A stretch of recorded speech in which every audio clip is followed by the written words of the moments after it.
You're live. Well, good afternoon, everyone. Welcome to City Council. Today is Monday, March 16th, 2026. It's approximately 1 p.m. I am Mayor Eric Enriquez. Before we start, we want to mention our American Sign Language up front, our ASL. They're here every council meeting and they're for interpretation services. Thank you for being here.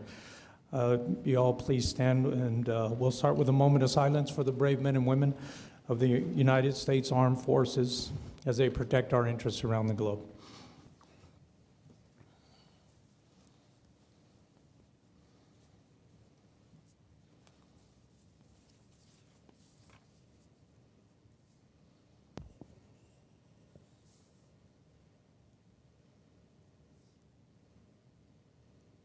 Councilor Claran, if you'll lead us in the pledge. Pledge allegiance to the flag of the United States of America and to the republic for which it stands, one nation under God, indivisible, with liberty and justice for all.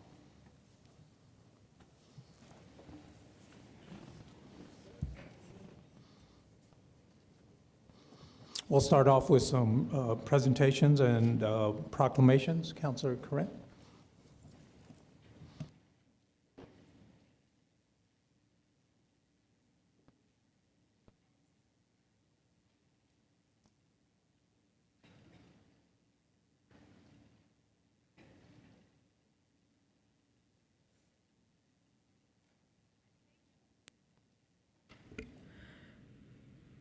I think Inspector General Tucker is on.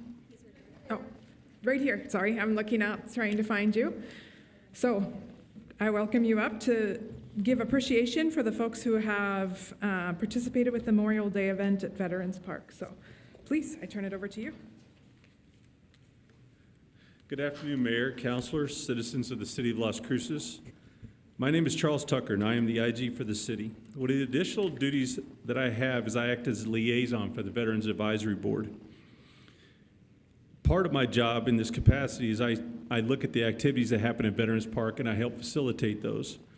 This year, we had two events during Memorial Day. We had a morning event, and we had an afternoon event. At the morning event, we did a garrison flag raising, a mock funeral, with the color guard, a wreath laying for the fallen veterans who gave their life defending our country, and followed by a 21-gun salute and the playing of taps. In the afternoon, we did a second event, we did a second event, which was a lighting of candles that were placed on the memorial wall for all the fallen veterans that came from our county.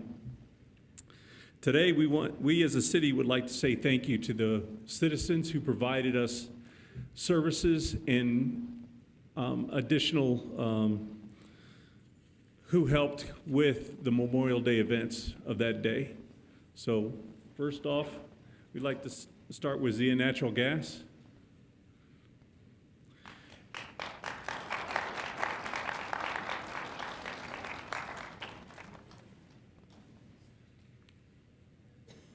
Do it here? Okay. Do it over here, and then we can do it all together. Do you want everyone to stay?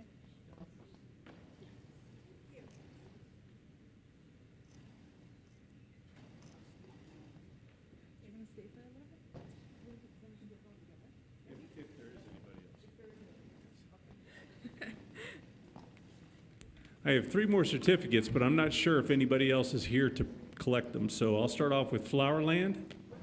Oh, awesome.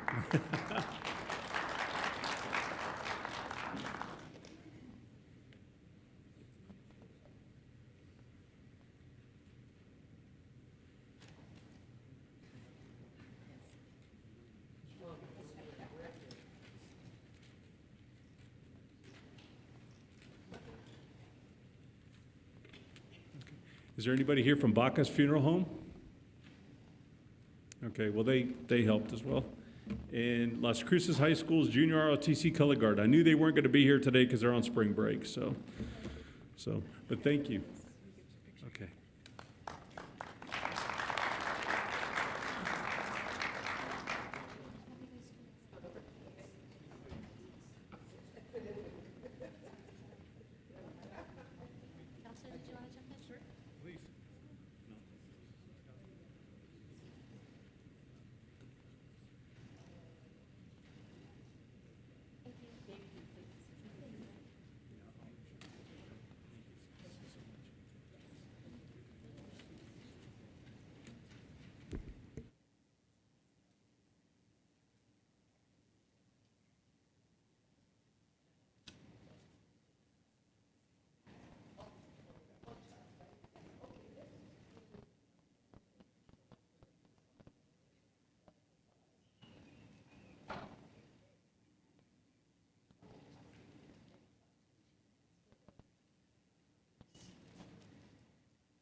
Thank you, Mr. Tucker. Next is departmental highlights. We'll have quality of life. Kara?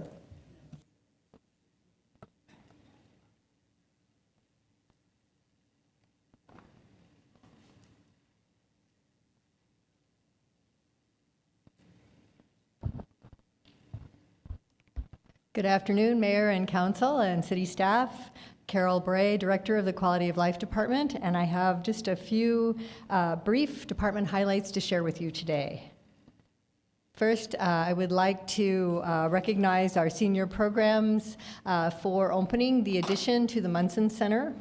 This ribbon cutting was held on Thursday, February 26th in the afternoon, attended by, as you can see there, our mayor, Councilor McClure, and also Capital Outlay Bureau Chief Tasha Martinez from the New Mexico Aging and Long-Term Services Department, as well as Sonia Saldana and myself and a host of city staff.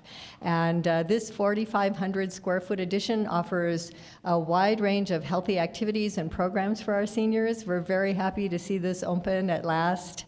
We actually did a soft opening in January, and since it's opened at the end of January, we've had well over 1,000 users now. So we believe it's going to be very popular.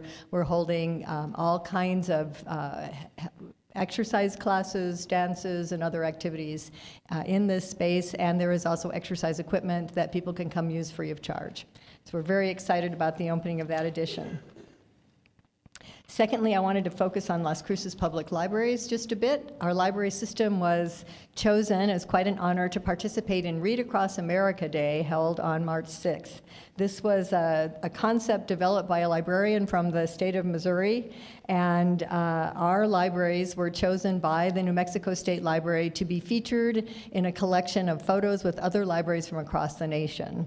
Our caption finished the prompt, "Libraries are more than books. They also provide," and we said, "Cariño." Cariño is the love, care, and warmth that we as library staff and volunteers put into everything we do. And that photo shows some of our library staff there with their favorite books. Friday, March 6th was the date we celebrated Read Across America Day at the library. Library staff organized craft projects for participants. We had 11 different community partners participate that day, and Engage brought their mobile children's museum to the space as well. And there was even a special visit, I'm told, from the Las Cruces Grinch. We had over 200 people attend that program. I also wanted to mention that the volunteer income tax assistant is continuing this month at both the Brannigan Library and the Munson Senior Center. We have close to 400 tax returns prepared to date, so we're on track to beat our previous record of over 500 completed. And this is free tax assistance provided by volunteers in our facilities. Also would like to note that last Saturday we finished our annual Chalk Walk event at the Las Cruces Museums. This event is co-sponsored by the museums, the City Art Board, and Public Art. And the artists, we had 10 artists that were selected to participate. They will be competing for small awards from the Foundation of Las Cruces Museums. We had over 1,000 people attend, and you can see the photos here. If you work with me clockwise, in the front is one of our artists with her entry that she was completing. On the next photo is of a dog standing in front of some butterfly wings that we had posted on the wall for people to have pictures, so that's clearly an angel dog. And then the next photo just shows the event. It was held in the courtyard between Brannigan Cultural Center and the Museum of Art. So this is our, I believe, fourth year now holding this event, and we're happy to see how popular it's been. Our museums are doing a great job of collaborating with other organizations in the city, and we're starting to see significant growth in attendance of museum events.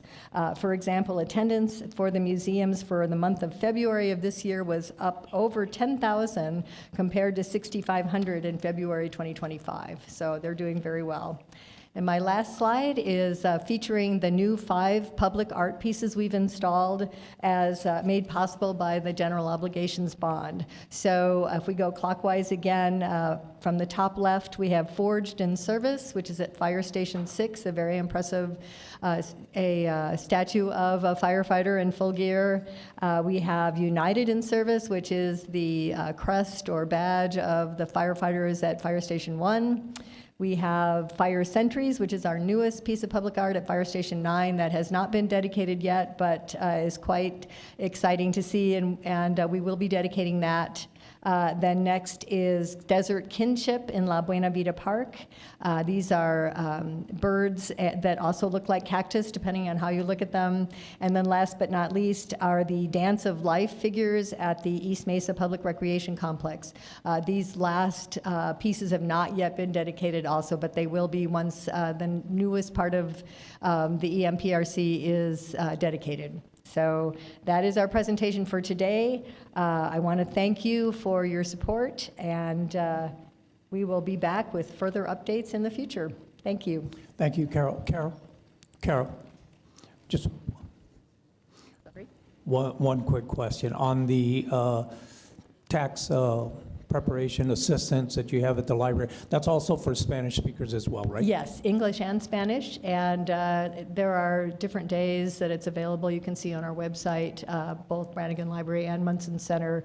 We often have a waiting list, so we advise people to get there early. Thank Okay, you. Thank you. Next, we have Public Works. Jimmy Moreno.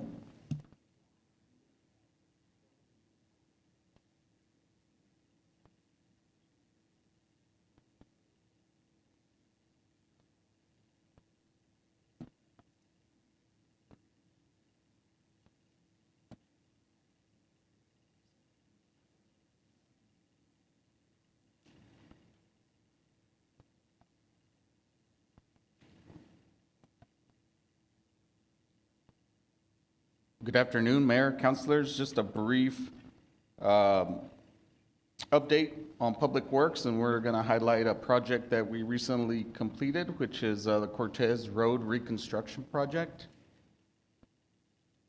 This is between Porter and Dunn, gives you perspective there. Sage Cafe, Community Center, and East Mesa Memorial Polo Park there for location.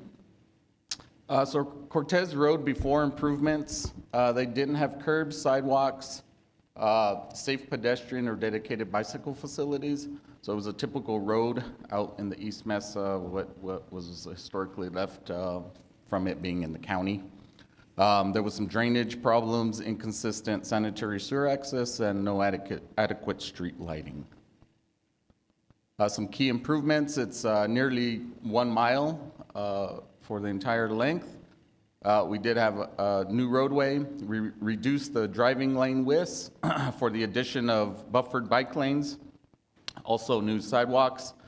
We have a trail, utilities, stormwater management, including storm drain, green infrastructure, and street lighting. The total construction cost, $6.1 million, and it was performed by Caliper Construction. This is the example of the green infrastructure. You can see there where we have an inlet that provides an entryway into a drainage, in essence, a drainage pond there to collect that first flush of water. So in essence, it's that first quarter-inch of water that falls. It collects there, and that's typically the dirtiest portion of water. So we'd like to capture that with the green infrastructure. As that fills up, it spills back into the roadway, and the clean water can then go down the drainage facilities. We can't incorporate this on every road. Typically, right-of-way is a constraint. You can see here how wide that is. So we had some additional right-of-way there that we were able to incorporate that. So where we can and where it's feasible, we incorporate this type of infrastructure during our designs and construction. I also wanted to highlight that this week is National Surveyors Week. So our surveyors, we have an in-house surveying team that provides us data for all of our right-of-way acquisition, our designs, and it's that data is critical to make sure our designs are tying into the existing infrastructure and make sure they're built to grade and per plan. So we do have a couple of our surveying techs. I'm going to put them on the spot. Mauro Duran and Megan Ortiz. They work in our surveying department. So we'd like to thank them for their efforts and acknowledge them this week, but they're an integral part of our public works team. So there's not any questions, thank you all. Thank you. Next is community development. Chris Faber.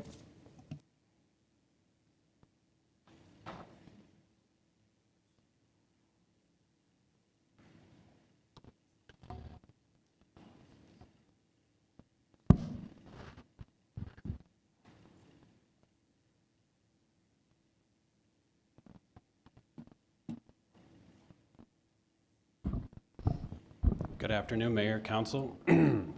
My name is Chris Faber, the Community Development Director. And today I thought I would give you an update on the nuisance abatement team known as NAT. It's been a few months since we were up here discussing this, and so I wanted to share some of the successes and the status of the efforts since early last year.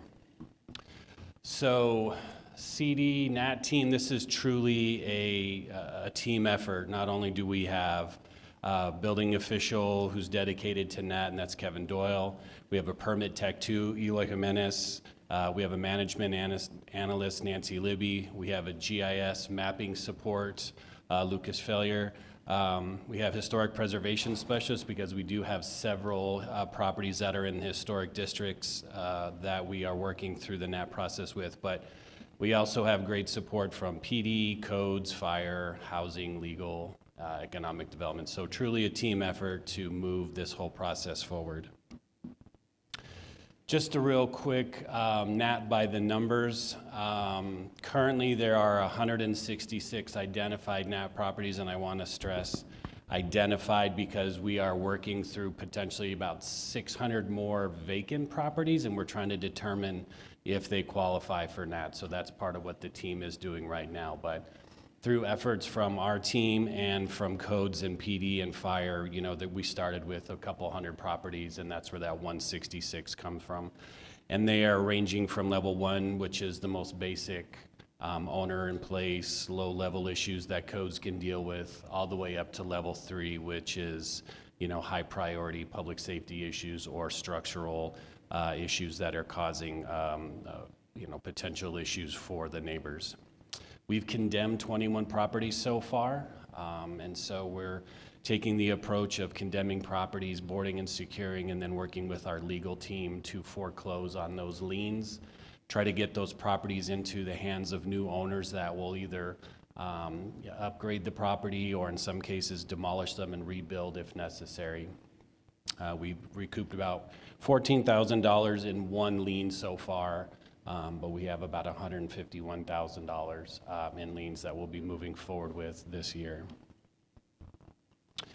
Did want to update you on some next steps and what we're working on right now. So like I said, we are currently going through and evaluating over 600 vacant properties, and we're using a range of data that's available to the city right now through utilities and other means to identify those properties, and then going out and actually getting eyes on them to determine if they are a NAT property or some other level of vacant property. Maybe it's just in transition or it's up for sale already, or if it's something we need to keep an eye on long term. And then again, we use the International Property Maintenance Code as the standard by which we are trying to hold all property owners to make sure the property is safe and doesn't cause problems for the neighborhood. As we've discussed before, we are looking at bringing forward a vacant and abandoned property ordinance this coming year, and we'll be doing a work session to discuss that ordinance in June and hopefully get that adopted potentially in July. And this will give the city more of an opportunity to set some standards for not just the condition of property, but if properties are sitting and not being used, creating a registry that we can help move that forward and get those properties back in circulation, whether they are commercial or residential. And lastly, just wanted to mention that, you know, using condemning buildings has been a great strategy. When we go in, and sometimes we've actually condemned properties with the permission of the owner because it helps them keep trespassers out. We can work with PD and codes to add extra eyes on that property. So it's been a real successful tool for the team to be able to mitigate some of the issues we've had on site. I have a screenshot of a little database that our GIS made. I'll show you that real quick here at the end, but this is a tool that we can search by district and by type and allows the team sort of a real-time way to keep up with these properties, and I'll demo that real quick here at the end. I also just wanted to remind everybody that we do have a page on the city's website for NAT. It's loscruces.gov/NAT. There's a form where you can submit properties that you would like us to take a look at, and it has FAQs for other issues. Maybe you don't know that you have a NAT property and find out that there's an address on there and you want to know what you can do to work with us to get that taken care of. And so we have that map that's available for all the current level 2 and level 3 properties. And then lastly, I wanted to end with a couple success stories just to show how this process can really work. So 195 Hoagland, that was reported to the city on October 25th. The building code, Kevin went out there and condemned or the building official, went out there and condemned the property on October 29th. A real estate management firm took over in December. The property was listed in January and it was sold in February. So this is an example of a property that had went through the process from being a high priority NAT property all the way to new ownership and hopefully can to return that to a usable property in the neighborhood. And then additionally, 640 San Pedro, this was a real high priority for codes and PD. There was a lot of illicit activity happening continuously at that property.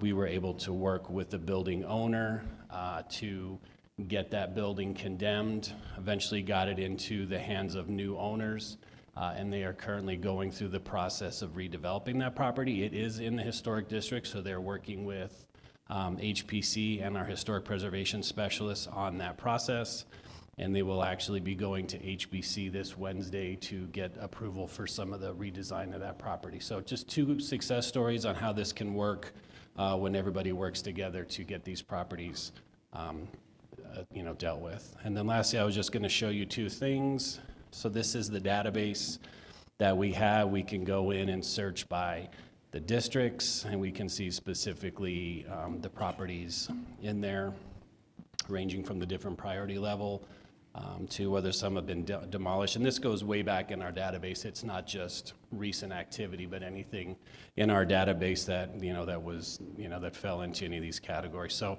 it's a good way for our team just to keep up with the different districts and see where the priority areas are and some of those projects.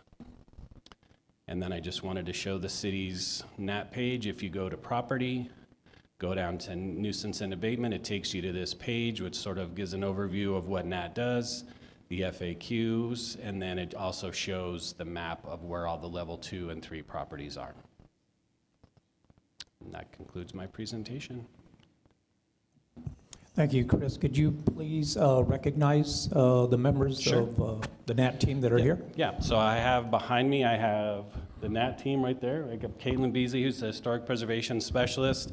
Next to her is Nancy, then Eloy, Kevin, and then members from Codes is also in the audience. So again, it's a real huge team effort. We meet weekly and then we meet monthly with all the departments together. So it's a big part of what we do in community development.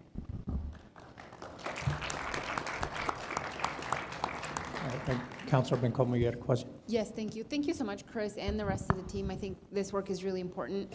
I will say that initially I was somewhat disappointed that we wouldn't be hearing back until June, July for the possible adoption. But throughout your presentation, it seems to me that because we are raising the urgency of the conversation even, that there is movement happening anyway without even the policy being enacted yet.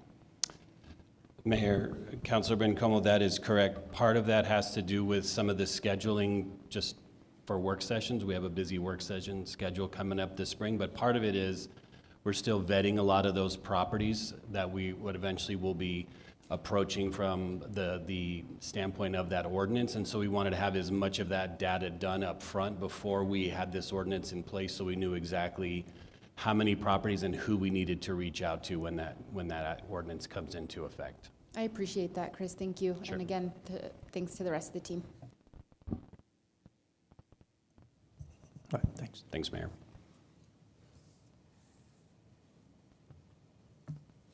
Next is Pets of the Week. Carol?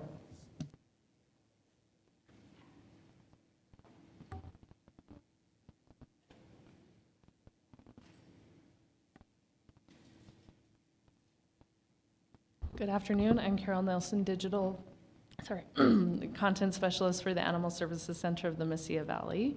This week, our dog of the week is Dober, 96758. While I may take a little time to warm up, I'm a true gentleman around humans. I can be quite affectionate once trust is established. I play the most gentle game of fetch you've probably ever seen. I still need guidance in my manners and building my confidence, especially when it comes to interacting with other animals, but I do love to work for treats, which really helps me learn my manners and build positive behavior. An experienced handler would be a great fit for me. I'm eager to bond and grow and know I can be a loyal companion. And our cat of the week is Luna, 103802. I've been a bit shy, especially with all the noise from other cats, but I'm already showing my true potential. I adore head and neck scratches with the special scratching tool that the staff have been using. While I do get nervous, if I can't see you, I definitely let you know how I feel. The more socializing I do, the more comfortable I'm becoming, and I've started to approach humans on my own. With your gentle interactions and lots of love, I know I can blossom into a more confident companion. If you think we'd be a good match, let's meet. And as always, we like to highlight our long-term residents. We like to highlight them just because we want to get the word out into the community to hopefully find someone who can adopt them, because the longer they stay at shelter, the harder it is for them to thrive. Farah has been with us 362 days, so coming up on a year now. Lily, 320 days. Rosa, 228 days, Sheila, 270 days. All have been formerly the pet of the week and just really good options for adoption as well.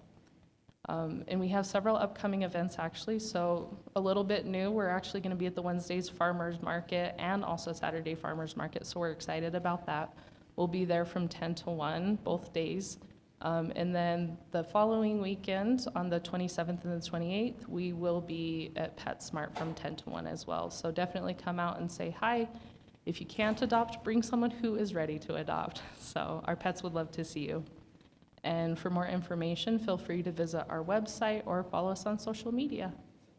Thank you.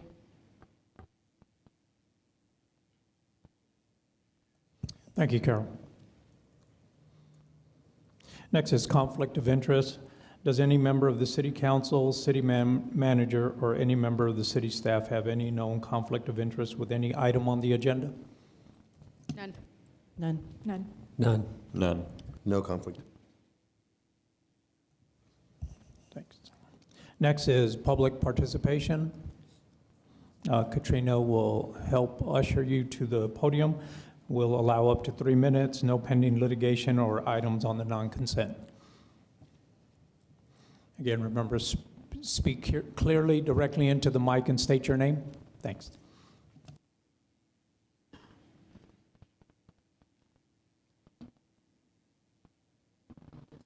Yeah, I'm good.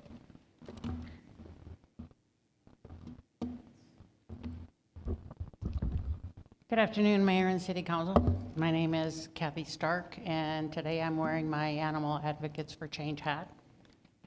And I'm here to thank everybody who participated and was involved in the Billy and Nanny animal cruelty case with the Bassetts. First, I want to thank the construction workers who saw Billy being beat with a rock in the backyard where he lived, for videotaping that cruelty and being willing to get involved. Thank you to Las Cruces Animal Control and Las Cruces Police Department for their efforts to thoroughly investigate the situation, to make a referral to the District Attorney's Office for prosecution under state law. Next, to Dr. Callista and her staff for caring for Billy and checking on Nani, and for getting over 175 signatures on a letter to the court on the dog's behalf. Then there were countless residents that stood up and wrote letters to the court, attended court hearings, expressed their concern for the two dogs, and insisted that the offender be held fully accountable. Thank you to the jury who heard the evidence, rendered a verdict of guilty, and to Judge Perea, who imposed the sentence under state law. Finally, thank you to District Attorney Fernando Macias for his prosecution and for keeping a promise he made to us that he would vigorously prosecute animal abuse and cruelty cases, and I think he said it best. The conviction reflects the community's concern over animal cruelty. We believe, and our legal system reminds us, that animals are sentient beings. When we act to protect them, we aren't just enforcing the law, we are honoring a shared commitment to basic human decency. Billy was lucky. He survived because people got involved and the system worked. Too many others aren't that lucky. My hope is that other animal abusers in our community will heed the outcome of this case and stop their inhumane treatment of animals, if for no other reason than to avoid an 18-month sentence, 1-year probation, anger management training, and a $5,000 fine. And finally, for the person or persons who are torturing, mutilating, and killing cats in the South Main area, you will be identified and you will be held accountable. The same people who stepped up and spoke for Billy and Nanny will step up and speak for those cats. So stop it. Thank you.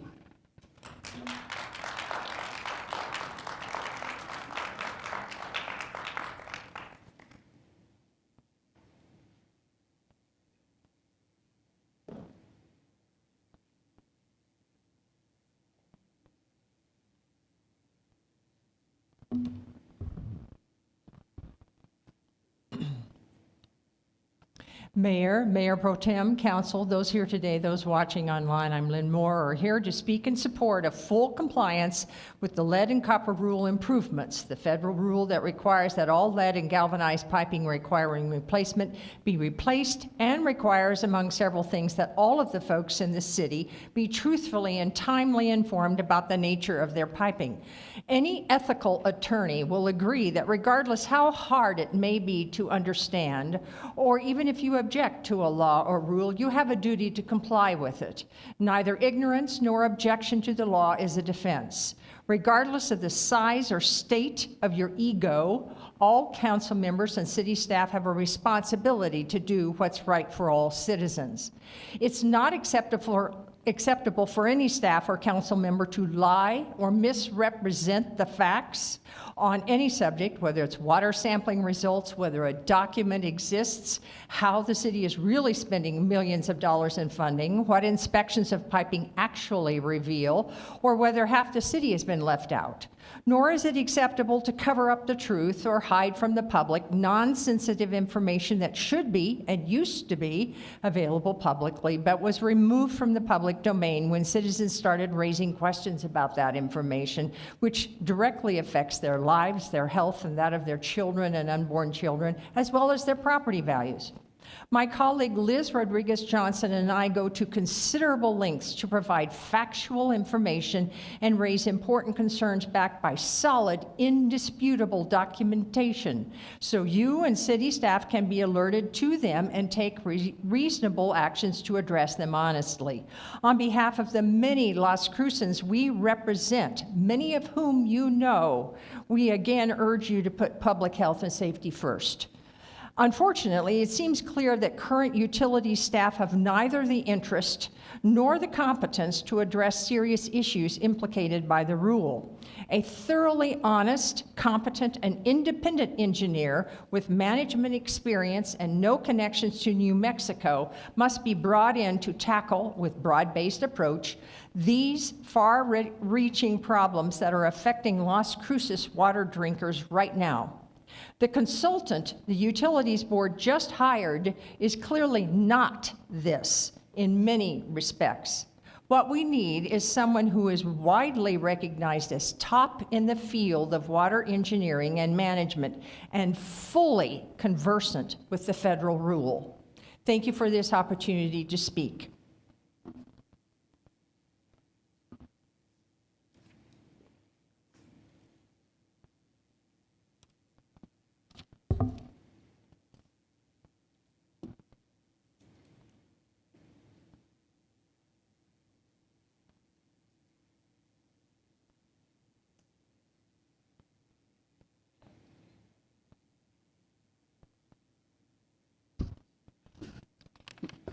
Mayor, City Council, I'm Liz Rodriguez Johnson.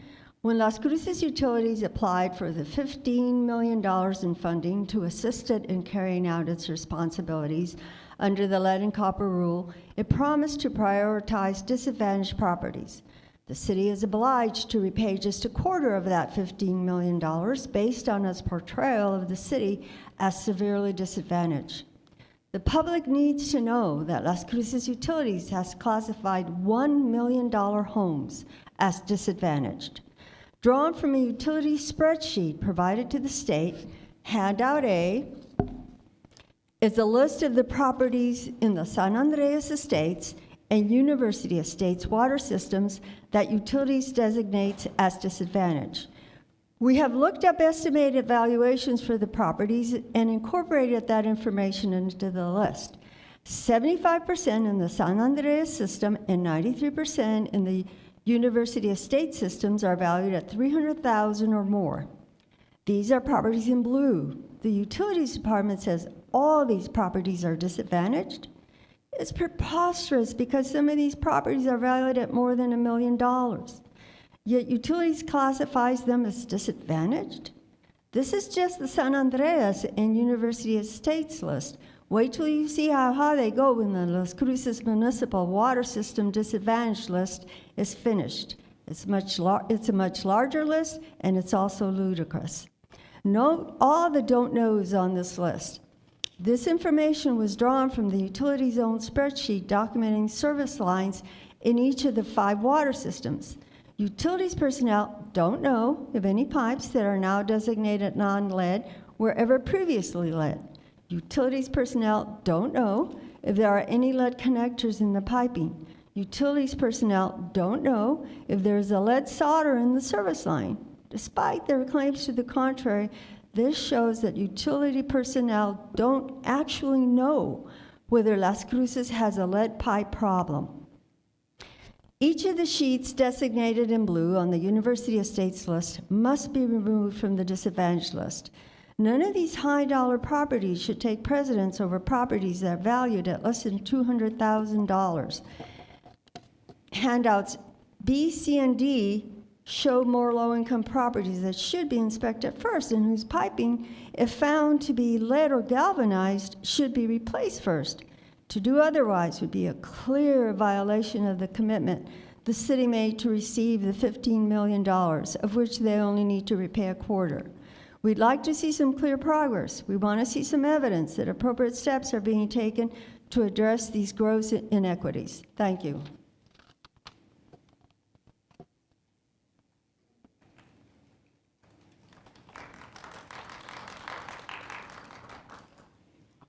Hello.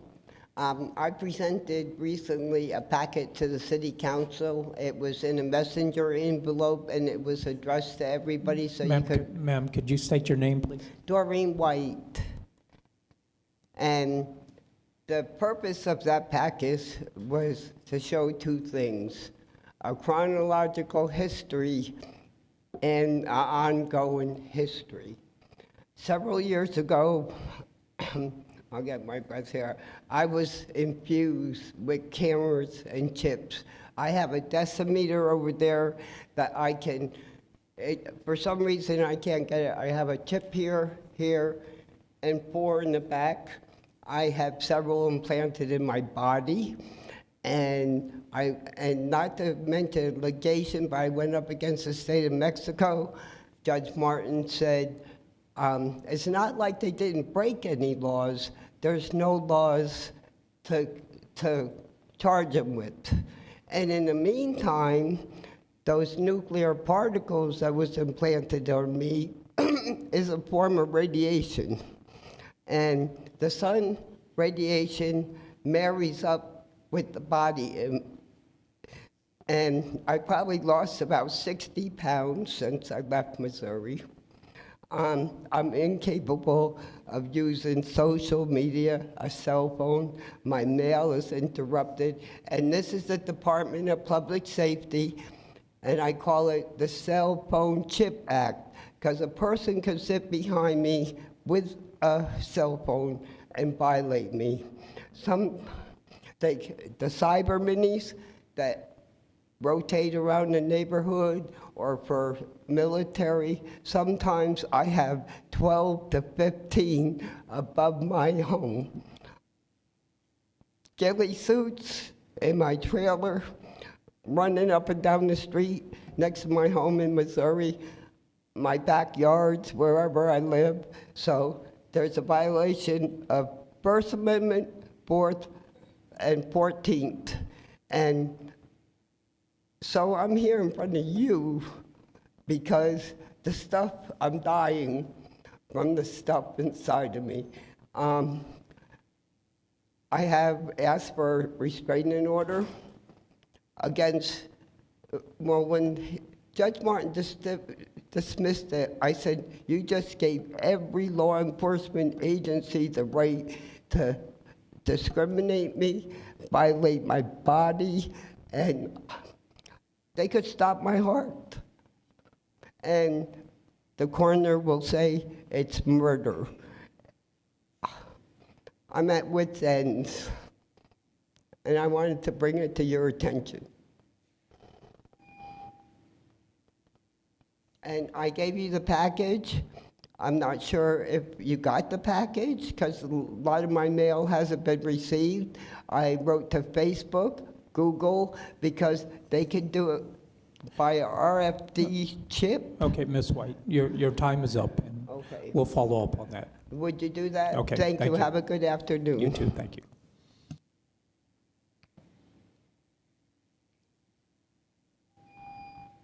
Good afternoon, council, everybody. I'm here to read you an article, excuse me, that was published in the Albuquerque Journal yesterday. Ma'am, That- if you'd state your name. Oh, my name's Barbara Corral. Hello, everyone. Yoli had an article published yesterday that I'm going to read to you from the Albuquerque Journal. Memorial Medical Center is failing Las Cruces most vulnerable. As a patient advocate, I would like to begin with the story of a Doña Ana County resident I recently assisted.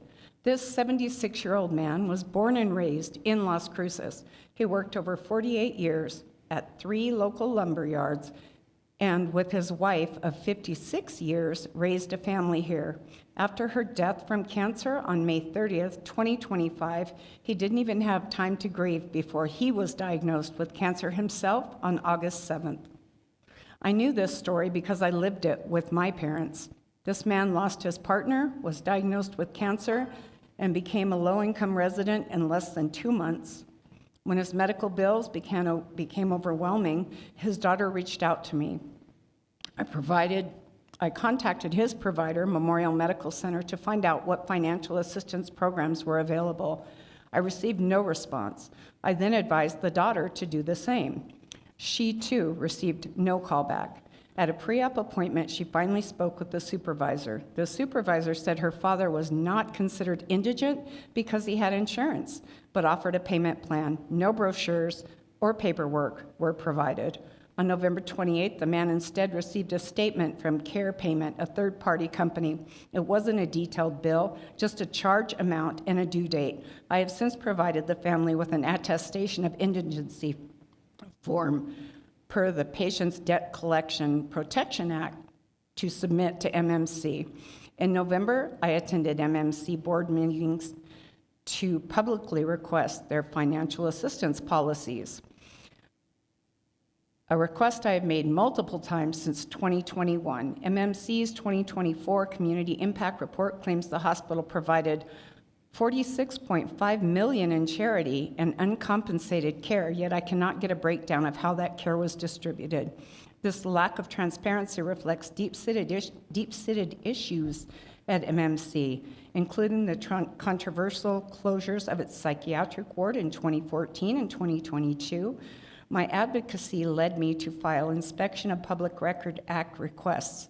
One document I received was a 2014 email from then CEO John Harris stating MMC needed to chart a new course focused on aggressive and immediate expense reduction and revenue enhancement. Other IPRA documents from the former chief financial officer detailed revisions to the hospital's indigent policy that limited care, including the refusal of treatment to cancer patients who couldn't pay up front. Thank you for listening. If you want to read the rest, it's in the paper.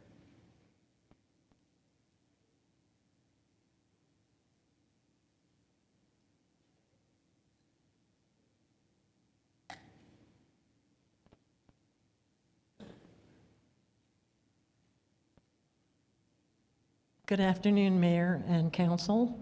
My name is Lori English. First of all, Mayor Enriquez, I'd like to make a public apology to you. There was a post on Facebook a day or two ago about you attending an event I think it was a groundbreaking or something like that, and I made a very rude comment online in response to that, and I just want to publicly apologize to you for my comment because I misread the post. I thought it was something that it wasn't. So I just want to, you'll know what it is when you hear other people talk to you about it, but I just want to make a public apology to you for my comments on Facebook. Second of all, the flag I hold. Yesterday I went to Golden Corral, and on my way leaving Golden Corral, right behind McDonald's off of Avenida de Mesilla, there were a group of homeless people. And they had 3 wheelchairs out there. Later found out that one of the wheelchairs belonged to Memorial Medical Center, and one of the wheelchairs belonged to Mountain View Regional Medical Center. They were using this flag as a mat. There are footprints on it. You can tell they ate quite a bit at McDonald's. There's ketchup, mustard stains, and who knows what. As a 100% disabled United States Marine, I felt it my job and my duty, and also my privilege and honor, to stop, open the back end of my SUV. I walked up, was very polite and respectful. I said, is anybody here? Because I couldn't see any people. They were walking around. There's like 6 or 8 of them. One guy was drugged out or drunk or recovering from a good night. Said, yeah. I said, are you a veteran? He said, no, I'm not a damn veteran. So I opened the back of my SUV, running. I picked up the flag. I said, I'm taking your flag in the name of the United States and the United States Marine Corps. I picked up the flag, running. You've never seen a Marine run a Marine that's 78 years old move so fast. But I grabbed the flag, ran to my car, tossed it in the back of my car, jumped in my car, and left. And then I called the police on the way home, and I went back a couple hours later. Thank you, Chief Story. Your people are on the job. They were gone, and that's how they got the notice. So just want you to know that this flag is going to be surrendered to the American Legion to be disposed of properly. And it was my honor and my privilege, and I wish more people would pay attention to these homeless people and what they're doing to our city and our country with disrespect. Thank you for your time. Thank you, Mayor.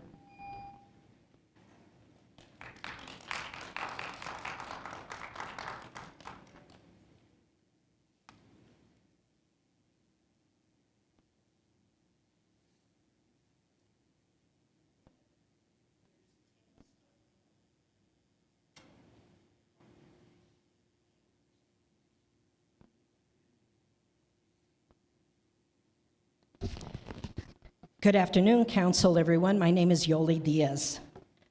I am not here as a mother or daughter that I am. I'm not here to ask you to feel the fear I felt when my oldest son was diagnosed with cancer at the age of 23.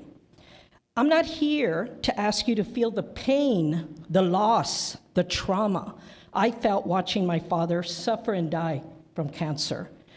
I'm not here to ask you to imagine what a cancer patient feels. That's for another time. I am here because I believe there is a basic moral rule. We do not harm the sick, the disabled, the elderly, or our veterans. We help them. When anyone harms the most vulnerable, they cross a line. Memorial Medical Center has crossed that line again.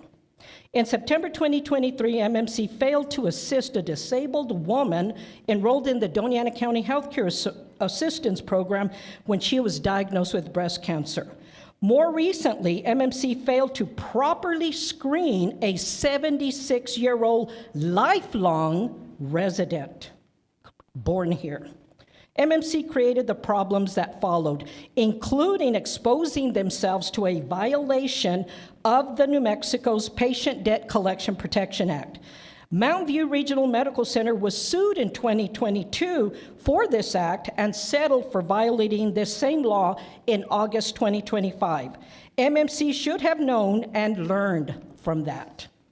MMC's workflow, which you have a copy right now and it's highlighted in yellow, shows that if a patient has any insurance, MMC stops screening. MMC should screen for indigency through the county's healthcare assistance program and the Patient's Debt Collection Protection Act. MMC shows them in that workflow last. Both are New Mexico statutes. MMC's admin policy 815 contains no, I'm going to use the word meaningful, but I don't even see it, charity care or community benefit care. And despite their claims, MMC and its corporate office have filed the required annual reports under the Patient's Debt Collection Protection Act, showing only 110, 103, 127, and 133 indigent cases over the last 4 years, shockingly low for a low-income, high uninsured county. If MMC had reviewed the resolution, which is on your next page, that is on their website, they would have recognized hardship exemptions, including the death of a close family member under CHAP. In my view, MMC did more than fail morally when they screened this 76-year-old resident.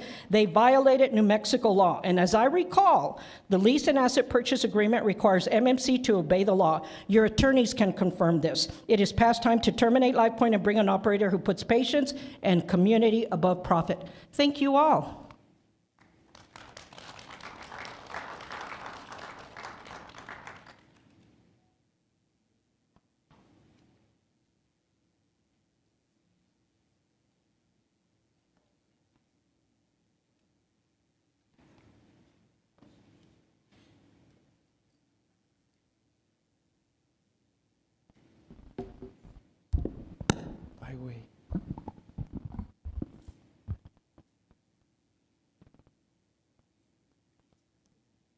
Good morning, City Council. My name is Giovanni Hernandez. I would like to say, first of all, that I appreciate the efforts of members of this council and members of the City of Las Cruces for their hard work in making sure that we have sustainable infrastructure here in an ever-changing environment. And so I'd like to give them their flowers for that. I would like to ask that we make real progress in taking into account the voices of the community, especially young people who live in Las Cruces on these things like that. So very briefly, I wanted to mention that. And I unfortunately have to take some time to address Eric Enriquez. Last weekend, Eric reaffirmed his allegiance to the ranks of such despicable human beings like Vice President J.D. Vance, by speaking at a Southwest edition of the murderous and all-around anti-healthcare National March for Life, which the Vice President did also on the 14th. Eric, I listened to you, and actually, before I give you any more FaceTime, I'd like to set the record straight about what the Ocotillo Sexual and Reproductive Healthcare Center is. It's a collaborative effort of multiple organizations in the community, including the Planned Parenthood of the Rocky Mountains, Bold Futures, and many others, that provides much-needed reproductive health care access to southern New Mexico, including STI testing and treatment, cancer screenings, hormonal treatments, contraception, and family planning support, amongst many, many other holistic wraparound services that are desperately needed here. Eric, I listen to you talk and hear the boring way that you align yourself with anti-immigrant rhetoric. I hear you and I listen to the way that you boringly align yourself to anti-women, anti-reproductive healthcare spaces. And I remember your vote of no last year for the Welcoming Communities resolution. Some news for you, Eric. As it seems you may have forgotten, we are both brown-skinned Latino men, and none of your votes will save you from being targeted by a racist anti-immigrant federal government. Recuérdate esto. Tienes el nopal en la frente, cabrón. Recuérdate de las mujeres que te dieron la luz. Elige el camino del cuidado genuino y recuerde a las mujeres del antepasado. Recuerda cada palabra que cae de tu hocico tiene repercusiones reales. Thank you very much.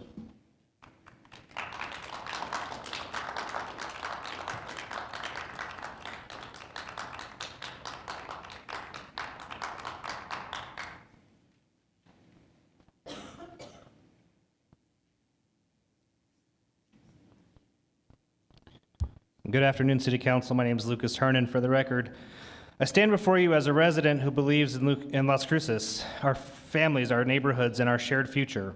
In November 2024, you trusted voters with a question: should we invest in ourselves? The answer was clear. Thousands of Las Cruces families approved the GRT increase because they understand what research now confirms. Safe communities aren't built through enforcement alone. They're built through investment in place. The Brookings Institute studied violence across American cities and found something powerful. When you invest in parks, libraries, community centers, and streets, you reduce violence. Not someday, now. The built environment shapes behavior. A well-lit park where children play is safer than an abandoned lot. A community center where youth gather after school prevents more crime than any patrol car. Meanwhile, the Center on Juvenile Crime and Criminal Justice released devastating data. Despite record law enforcement spending nationwide, crime clearance rates have dropped 41%. More officers, more budgets, fewer crimes solved. In 2024, only 44% of violent crimes were solved. Enforcement-heavy approaches have failed. We cannot continue down a path that costs more and delivers less. Let me be clear, pouring more money into enforcement hasn't worked. Real safety comes from investment in our communities, where children have places to go, where families can gather, where neighbors know each other. When New Mexicans talk about responsibility, we mean caring for our neighbors. When we talk about family, we mean ensuring every child has a safe place to grow. When we talk about fairness, we mean every neighborhood deserves investment, not just wealthy ones. Las Cruces voters entrusted this council with approximately $11 million annually in GRT revenue. They didn't ask for Band-Aids, they asked for lasting change. They want their children to walk to school safely. They want seniors to gather without fear. They want small businesses to thrive on streets that feel like home. Here's what the community is asking you to do. First, prioritize GRT funding for community spaces, parks, recreation centers, libraries, and youth programs in neighborhoods that have been overlooked. Second, invest in infrastructure that connects us, sidewalks, lighting, trails, and transit that makes every street welcoming. Third, measure success not by arrests, but by community well-being. Fewer violent incidents, more youth engaged, more families using public spaces. Las Cruces has always been resilient. We've navigated hard times together, but resilience shouldn't mean accepting less than we deserve. We deserve communities where family can thrive. The research is clear, and the voters have spoken. Now is the time for the council to lead. Invest in place, invest in people, invest in Las Cruces. Thank you.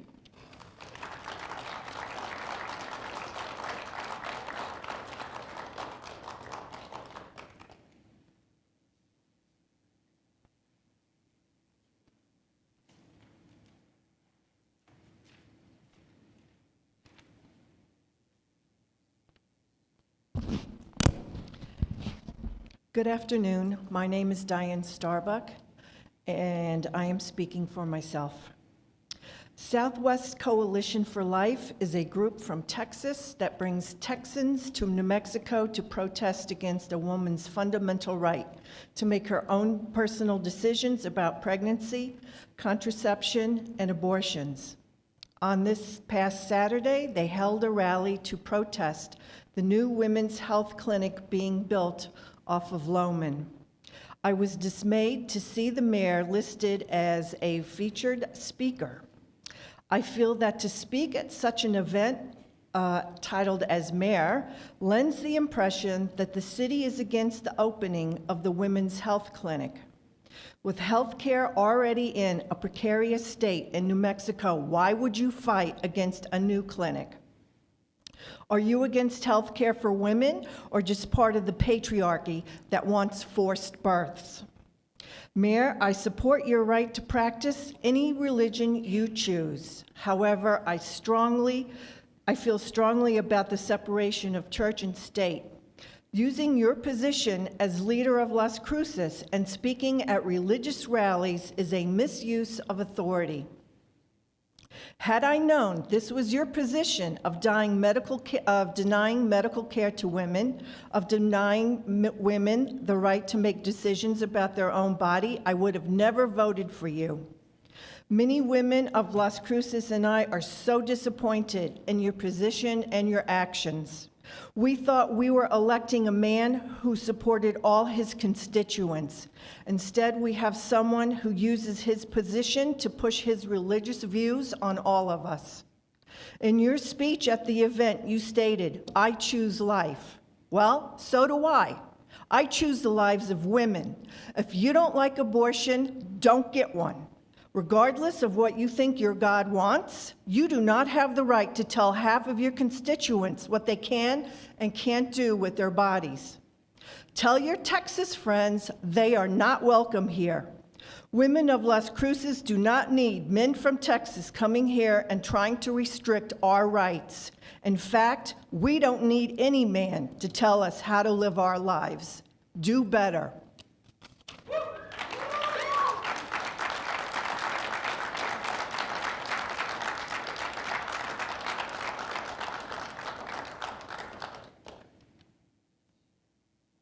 Good afternoon. My name is Jim Hurst. Mr. Mayor, I rise today to call for your resignation. Last Saturday, you spoke at a rally sponsored by the Southwest Coalition for Life. One of the objectives of the event was to stop the construction of the Women's Health Center, commonly referred to as the abortion clinic. Given that the right to an abortion is guaranteed in New Mexico law, affirmed by New Mexico courts, and aligned with the clear majority of New Mexican voters, that is a very difficult task. Because there is no democratic path to accomplish that goal, the so-called right-to-lifers want to use an economic boycott against all contractors and suppliers providing services to halt construction at the Women's Health Center. Mr. Mayor, your participation in an event sponsored by boycott organizers has signaled your support for the boycott. Mr. Mayor, I recognize your right to your beliefs about abortion. You have as much right to your opinions and the expression of those opinions as I do mine. What you don't have the right to do, Mr. Mayor, is to use city resources to leverage your opinions. That is what you have done. You should resign. Mr. Mayor, you have placed yourself in an impossible position. If you renounce your support for the boycott, you will be perceived as backing down on right to life. If you don't renounce your support for the boycott, you will have a conflict of interest in the awarding of any city contracts for construction services, even though you may only have a minor role in awarding such contracts. Again, Mr. Mayor, city resources and influence can only be used in the city's interest. They cannot be used to advance your personal beliefs. That is why you should resign. Thank you.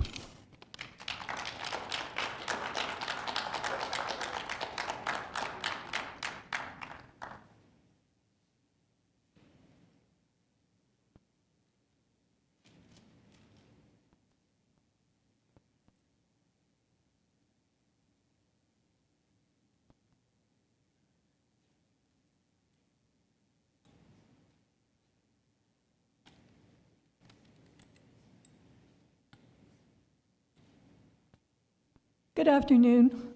My name is Leslie Woods. The office of mayor is not an easy one. The actions of the mayor at the Southwest Coalition for Life rally was not acceptable, though. Opinions and religious convictions are not the issue. Your use of the office of the mayor is the issue. As you know or should know, the Southwest Coalition for Life is an organization economic boycott against contractors and suppliers for the Women's Health Center. The office of the mayor should never be used in an economic boycott without the city council's approval.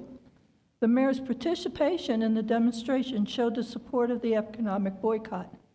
If there was ever a case of religious prosecution in our day, this is it. If those who supported a women's right to choose were organizing an economic boycott against the right to lifers, they'd certainly cry religious prosecution. Yet the right to lifers are doing that very thing.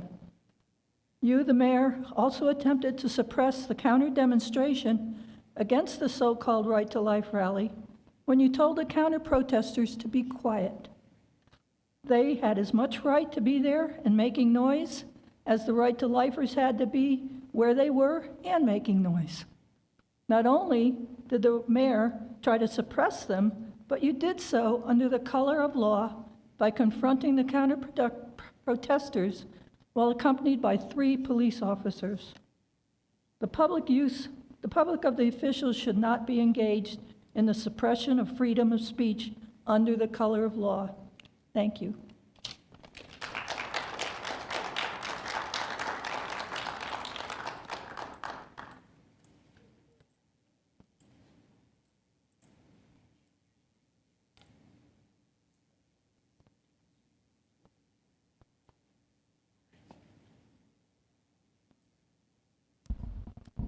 Hello, my name is Sierra Edmister.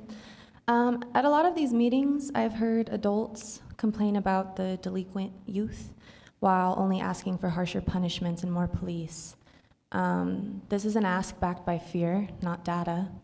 The Center on Juvenile and Criminal Justice says that this is a crisis of operational inefficiency, not a lack of funding.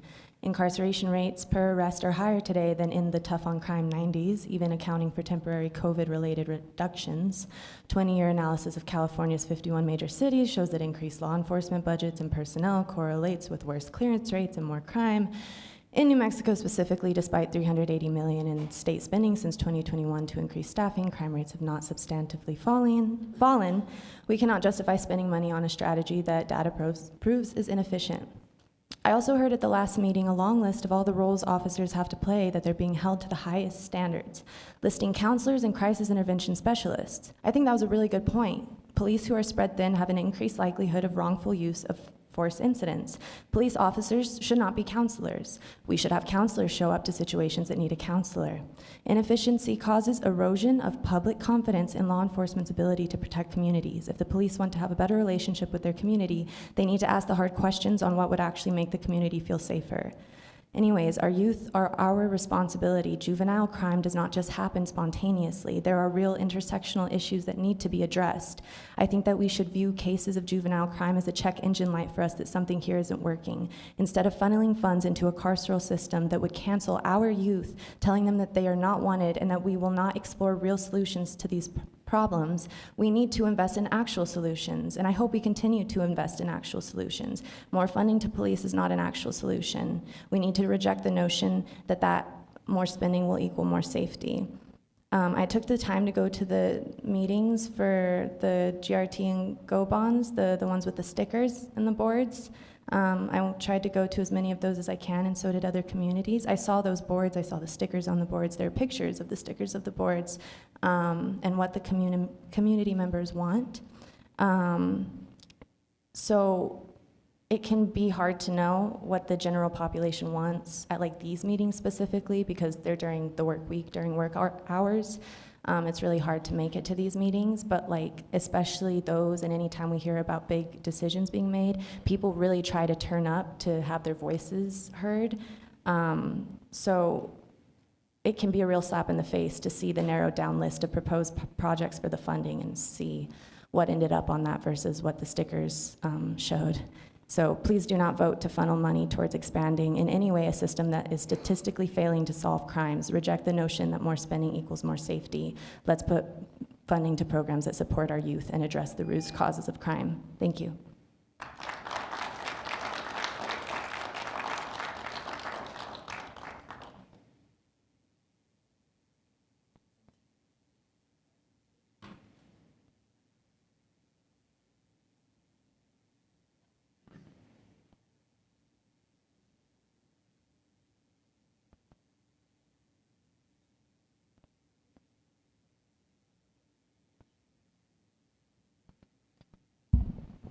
Good afternoon. My name is Spencer Taylor. I'm a former 15-year professor at New Mexico State and a current Master of Social Work. I'd also like to speak on our plans for the use of the GRT funds. First and foremost, you have to listen to what the community has said. You did the work, and I appreciate that, and I think we all appreciate that, to go out and listen to what we said in terms of what we want done with that money. And we said that we want community third spaces. We said that we want resources, better water. We did not say that we want extended spending on police training. And if that is not enough for you, I would like to speak on some of the data. I've done some extensive research on what impacts spending on police training does for communities. Among them, one that stood out to me is one source that stood out to me is a article that was published by Jessica Katzenstein in the Journal for Cultural Anthropology on a study in which he states, I argue that scenario training for officers translate fear through what I call officer safety time. The hegemonic temporal regime encourages police to, quote, think threat first, read danger in the subjunctive mood, and inhabit a heteromasculine habitus of state power. I argue that scenarios deploy temporality and hail police as simultaneously threatened and threatening, and more broadly cultivate the temporal orders of state violence and police while immunizing them against substantive reform. If what we've asked for isn't enough, if the data isn't enough, we can ask, have the police earned this spending or earned the spending that's being considered? I will say that personally, as someone who's politically left-leaning, a lot of us who are politically left-leaning have had reason to be afraid of our law enforcement in this community over the past few years. First of all, I witnessed some students, including some of my former students, at a peaceful demonstration at New Mexico State University, have police officers from LCPD throw them to the ground on the concrete. I witnessed this. This is fact. I saw it with my own 2 eyes, 5 feet away, no exaggeration. We've had police officers point scoped rifles at our community during left-leaning protests, safe, peaceful protests in front of the library. We've had our police chief attend politically aligned meetings and encourage the transfer of our citizens over to the federal government, which we know is a major threat to our citizens currently. So I would like to ask you, please take the GRT money and use it for public resources. Thank you.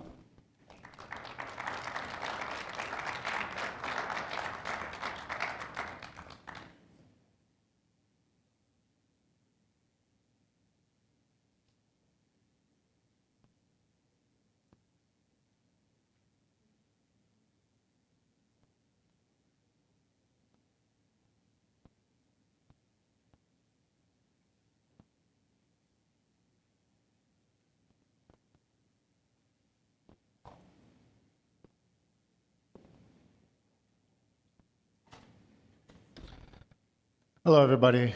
My name is Jeremy Armstrong. I live in District 2. Mayor Pro Tem, City Manager, and councilors, thank you for giving me some time today. I initially came up here to speak about how we're going to spend the GRT money, but before I do that, I wanted to say thank you to the mayor, to the police chief, and to everybody else who comes up here and represents your community. I've seen many of you at events, some that I agree with, some that I don't. But at the end of the day, you represent everybody in this community, not just people that you agree with. So I appreciate you showing up to all of those meetings. On to the money. Chief Story, Chief Daniels, I think you're both doing a fantastic job. Remember back when this GRT increase was proposed, it was proposed specifically to increase public safety. And I think by dedicating the funds where they've been talked about, I think we are doing that. You know, I agree with a lot of these people. I'd love nice parks. You know, I'd love more things for our youth to do. I think that's great. But I would urge you not to spend another dollar on a park until I can take my son to a park and not have to explain to him, don't touch the foil, don't touch the needles, don't mess with the guy that's asleep under the slide. You know, we need to fix those problems before we worry about where we can send these people. Because right now, it's not safe for me to take my son to the park unless I drive 30 minutes way out to where none of the vagrants will go hang out and sleep because they can't get what they need out there. But I appreciate you all for your time, and I appreciate you all for everything that you're doing.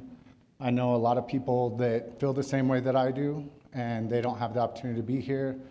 You know, they have kids, they have jobs, they have things going on. They couldn't attend the work sessions or the other events that you had because they have kids that are in sports. They have kids that they're actually doing something productive.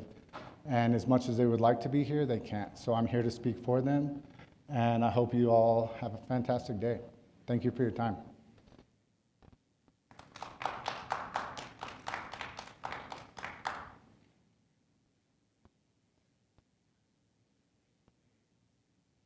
For the record, my name is Donna Stryker. I want to say thank you, Mayor. I want to say thank you to Chief Daniels and Chairman Story. I'm a member of the Citizens Academy right now. The Chief of Police has a program where citizens are randomly chosen for if they apply. I've never learned so much about the law in my life. It makes me really sad for our officers how much they have to know. They practically have to be an attorney in order to be a police officer. I don't agree with everybody and everything they say, but I do agree with the fact that everybody gets to have an opinion. I think it's very disrespectful to take all their feelings out on the mayor, right, wrong, or indifferent. He represents the city of Las Cruces. Just like it's disrespectful if someone is ugly to any of our counselors, or our chief of police, or our city manager, or our city clerk, or our city attorney. We're adults. None of you has an easy job. Did you know when you signed up for it what kind of job this would be? Did you really understand how ugly and hateful and spiteful that people could be? Probably not, because you were thinking the best about humanity. I'm going to continue to think the best about humanity and about our elected officials, whether I maybe like them, don't like them, agree with them or not. Thank you.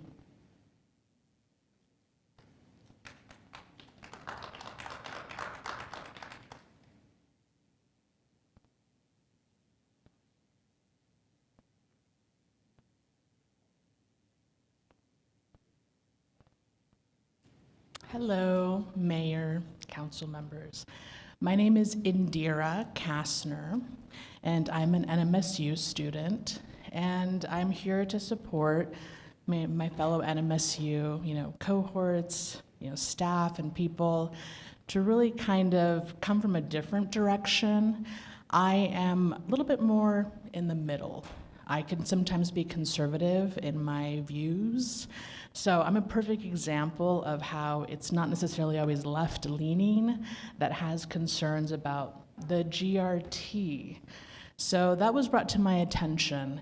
And my key thing is optics are everything. That seems to be the buzzword in politics nowadays. Optics, optics, optics.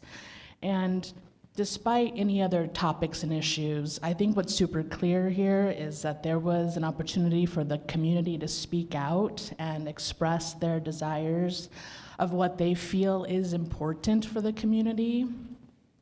And there was some added focus from, I think it's the council that decided to allocate funding towards, police or other. I think there was an extension of Elks or Del Rey, one of the large boulevards in our community. And that initially was not voted upon by the members of the community as important.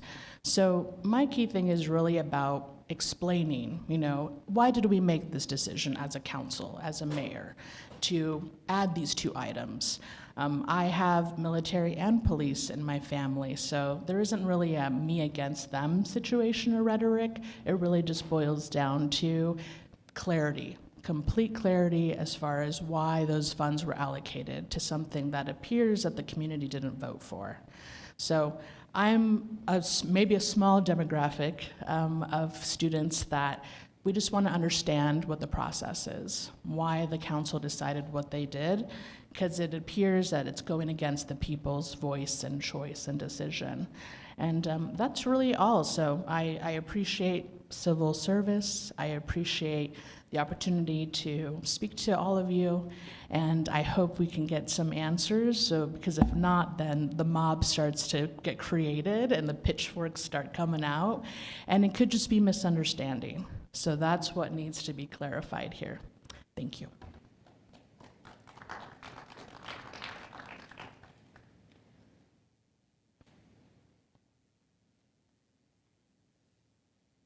Good afternoon, Mayor, City Council. My name is Fred Miller, and I'd like to provide a counter to the public comment just made by Laurie English. Flag code is not law. Each individual citizen has a right to disrespect the flag, to step on it, to spill food on it. what matters more is what that flag represents. My right to disrespect that flag is part of what that flag represents. And when the flag itself matters more than what that flag is supposed to represent, I see that as idolatrous. So when she took somebody's flag, I see that as simple theft. I don't think she had a right to do that, and I hope more people understand that. It's about principles and ideals and not about physical things when we respect or disrespect the flag. And what we really want to respect is the ideals rather than the piece of cloth itself. Thank you.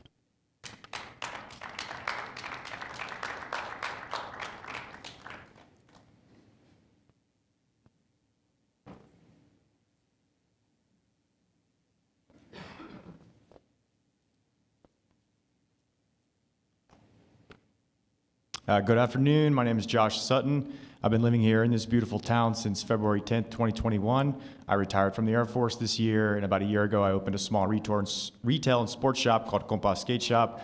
I've been skateboarding for 25 years, and I've learned that the diverse collective of kids and adults who play with this stupid wooden toy are my people, and I can count on them in every corner of the world to let me in and make me part of their family. When I drove here, the literal first stop that I made was at the Las Cruces skate park. When I got there, it was 4 p.m. on a Wednesday, and I found there was a good mix of 20 kids, teens and adults, all communing together, rolling around, having fun, engaging in skating, but also just hanging out. A few days later, on a Friday, I went down there, and the park was literally at capacity, with kids waiting outside to get in. People were there because it was a free and accessible place for them to go practice their individual craft while hanging with friends. No coaches, no tee times, no mandates on team size, just an open, well-lit, safe space for kids, teens, and adults to exist and be. Since February of 2024, the 150-plus skateboarders in Las Cruces have been without our central meeting location to practice kickflips and to show support and love to each other between attempts and to organize events like our now 5 times annual Christmas donation event and summer contests. What is happening with the park at 165 Walnut is tragic, but I applaud and appreciate the work Steve Bingham and his team at the Parks Department is doing to hold Spawn Ranch accountable for the sub-quality work they did in rebuilding that location. It's the right thing to do, but in the meantime, we are without a home and have been for over 2 years. The skate park at Sonoma Springs is wonderful and well-built. However, it is not accessible to many of the at-risk youth that would most benefit from it, and it does not accommodate enough participants. At most, the park could support 15 to 20 simultaneous users.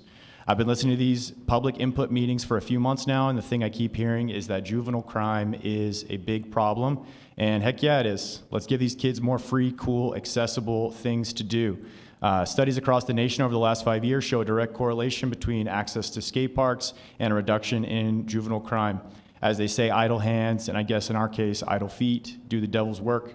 There are no less than 10 tennis courts, 25 basketball courts, 20 soccer fields in this city, and only 1 skate park. It only addresses 10% of the need that exists for the skaters in Las Cruces. I have one ask, which is a call to action. Please, in the coming fiscal year, allocate around $2 million to build a large regional skate park for the city, and then smaller skate parks across the districts that would be accessible to kids that don't have the ability to commute to a large central location. The park at Sonoma Springs cost about $400,000 to build and took about 120 days to do it. With $2 million, we could create a large state-of-the-art facility that could draw in tourism and support the types of events the old Central Cruces Park used to, and create more parks across Las Cruces that are accessible, free spaces for kids to congregate and stay out of trouble. Thank you.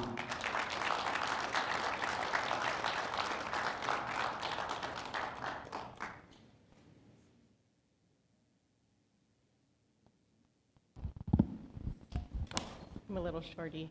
Hi, Stephanie Vargas. I wasn't planning on speaking today. I was really here to show support for the skate kids. As some of you might know, I am a former city employee with Parks and Recreation, but that's where my heart lies, is with the youth and them being able to be accessible to things that they can do and afford. I see you guys, listening to the public comments, and I'm going to be honest, this is something I probably miss, is hearing that the people can come up and speak to you guys and tell you what they're passionate about. But I also feel like it's an opportunity for you to actually listen and not check your emails or your phones or your messages or the things that you're doing, taking notes. These people have some important things that they want to share, but I do want to support the skateboarding because I'm not a kid that gets on the skateboard at all. But Compa Skate Shop has been really something that I have seen our youth tag along with these kids, you know, and these adults that are showing them all these cool tricks and stuff.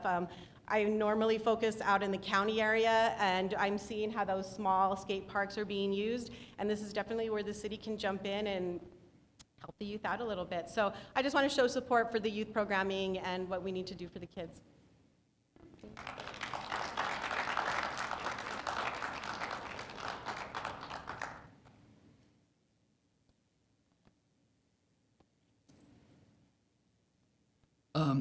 Hello, everyone. My name is Bryce Sowards, and I am a Las Cruces skateboarder and educator. I graduated at NMSU last year after completing a residency at Centennial High School. And while I've been seeking employment, I've been working as a substitute teacher in the district every day. And it has given me a ground level look at what kids are up to and what they would like to be doing. And one thing I've noticed is that kids who are not involved in one of the main sports have very limited access to activities that challenge them and involve them in a community the same way that conventional sports do. Skateboarding is a great activity for this. However, kids need facilities that they can all meet up at in order to build their community. And access to a skate park in Las Cruces, as the situation is now, is difficult. The old skate park has been closed for 2 years now as of tomorrow, and some of the younger skaters that I know are able to go to skate in the new Sonoma location once a week if they can get a ride. When we first started advocating for a new skate park facility, I was 16 years old, and I remember skipping 6th and 7th period in order to come down here and deliver a statement. I'm now 24 years old, graduated college, and could now be teaching juniors in high school, with the original skate park remodel project still not being completed. It's been tough seeing how slow the progress and support has been from the city compared to other places in the region, but I'm very grateful to have that we have gotten the ball rolling since then and look forward to seeing what can be done within this next fiscal year to support skateboarders in Las Cruces. Thank you.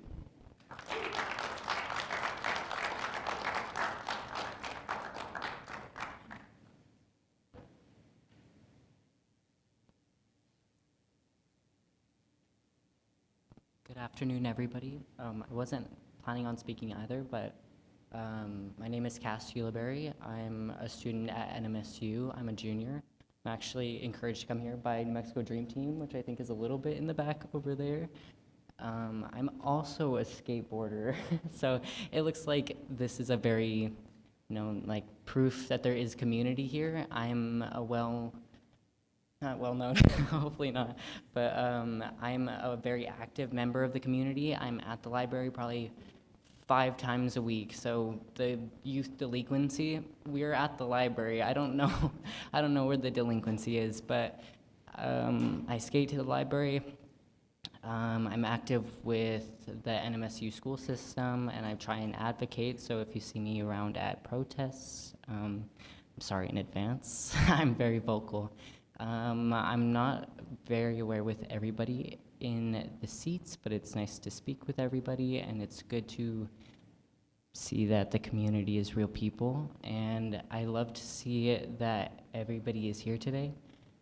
I would also like to mention that, can I adjust this slightly? Sorry. That I noticed that the homeless population was brought up quite a few times, especially in regards to vagrancy and disruptions in the community, and I'd just like to say those are real people. I know from experience with talking to them and asking them their name and taking them food. And sorry, I'm wearing a chest compression. I can't breathe.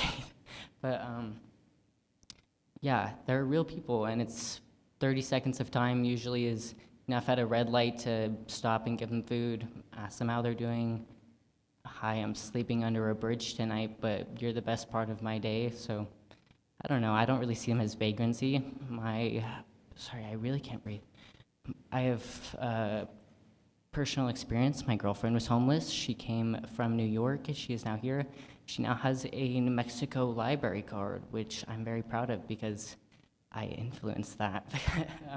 Yeah, we're all at the library, so I'd love to see I believe it's the GRT, to at least go to some community projects, and I'd love to see it go to the community. And I don't know, there's not a lot of teen vagrancy, so I hope to see less cop action and more community-based projects, which would be so lovely.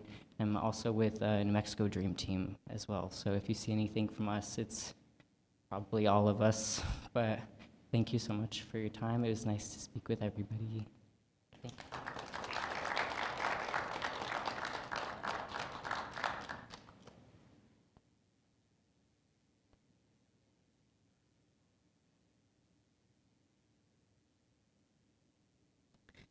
Mayor and Councilman, thank you for allowing me to speak today. My name is Christine Casillas. I am the lead organizer for the Mesilla Valley Balloon Rally. We started this a couple years ago. Our conservative numbers for the first year are around 6,500 for the whole entire weekend. This past year, we tripled our numbers.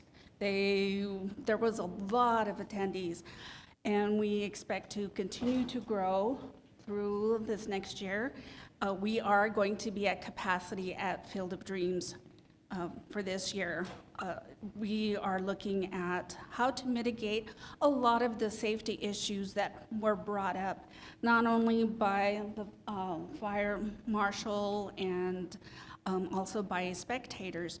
We are going to see what we can do to safely accommodate everybody at Field of Dreams this year. However, if we continue to experience the kind of success that we have had with this, if the trend continues, we will need to find another place to hold this. Some of our plans for expansion include having more booths and vendors that address a lot of the problems that we see around town. There's a lot of great organizations out there that need a place to go out and say, this is what we do. There is a lot in Las Cruces for kids to do. There are a lot of resources for people, and I would like to have this particular venue be a meeting place for those kinds of organizations.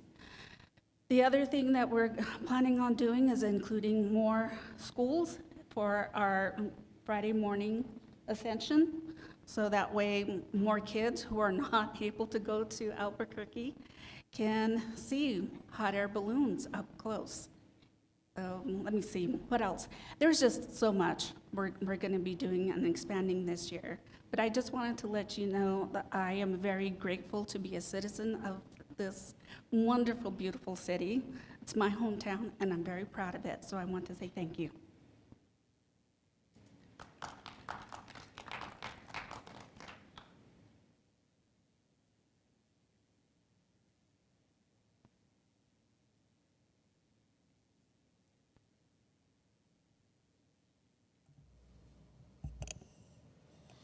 All right, thank you. Next is the acceptance of agenda.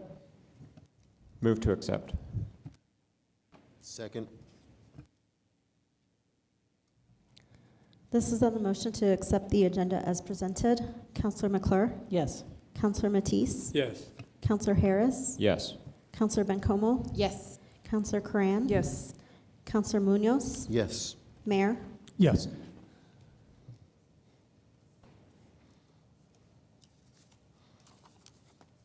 First one is item 7.1, resolution number 26-114.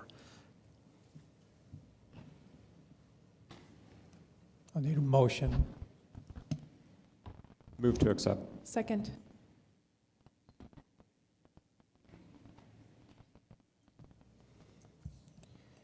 So now I'll need a motion and a second to suspend the rules to listen to items 7.1 through 7.6 concurrently.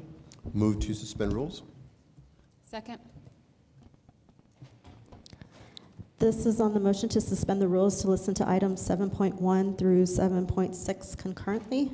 Councillor McClure? Yes. Councillor Matisse? Yes. Councillor Harris? Yes. Councillor Bencomo? Yes. Councillor Coran? Yes. Councillor Munoz? Yes. Mayor? Yes.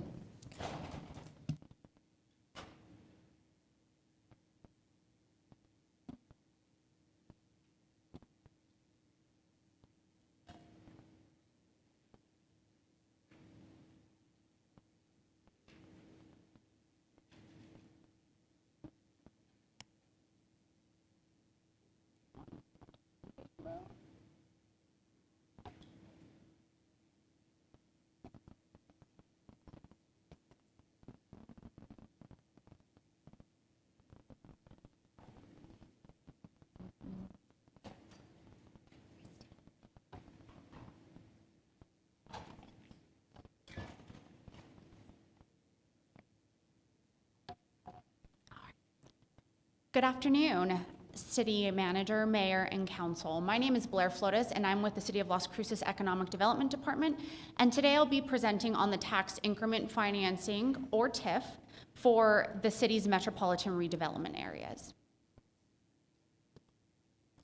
The tax increment financing is authorized under New Mexico statutes. The TIF allows the city to reinvest future tax growth within a metropolitan redevelopment area back into the same area to support redevelopment projects. Importantly, the tax rate does not increase. Instead, the city captures a portion of the new tax revenue generated above a baseline as the amount of development occurs. Under New Mexico law, cities are allowed up to 75% tax increment be dedicated for up to 20 years to support these redevelopment activities within an MRA. There are several important principles that guide how TIF works. First, TIF does not increase taxes. Second, it does not take existing tax revenue from other entities. It does capture tax growth above the base year from property tax and gross receipts tax. The base revenues are protected, meaning taxing entities continue receiving the same baseline revenue that they receive today. They will also retain at least 25% of any new tax growth. Finally, once the TIF period expires, 100% of the tax revenues will return to the city, county, and/or state. Some key distinctions between TIFs and tax increment districts, or TIDs, within MRAs is the range of eligible uses. TIF funds may support a variety of redevelopment activities, including public-private redevelopment projects, housing development, including affordable and/or mixed-use housing, land acquisition and site preparation, business rehabilitation and support programs, community and economic development initiatives, and infrastructure improvements. Today, you will see two variations of two TIF requests. The first group will include the MRAs, which are two, that have adopted redevelopment plans. The first of these is the El Paseo and South Solano MRA. The boundaries for this area extend from East Lowman Avenue to the north, South Main Street to the west, East University Avenue to the south, and approximately 1 block east of South Solano Drive. Over the past 6 months, our department has been working closely with the New Mexico Tax and Rev Department to collect and verify the gross receipts tax data for each MRA boundary. The tables shown here are the exact data tables that were provided to us by New Mexico Tax and Rev. Looking at the table, the first column lists the month over the past 12 months. The second column shows the average gross receipts tax in total generated within those MRA boundaries. And the final column shows the portion of the revenue that goes to the city of Las Cruces. These figures represent the average monthly collections. And so with these two MRAs, the El Paseo being the first one, we are asking that City Council establish the baseline for the El Paseo and South Solano MRA as the $41,882.02 as the monthly baseline. We are asking that City Council designate up to 75% of the tax increment for 20 years.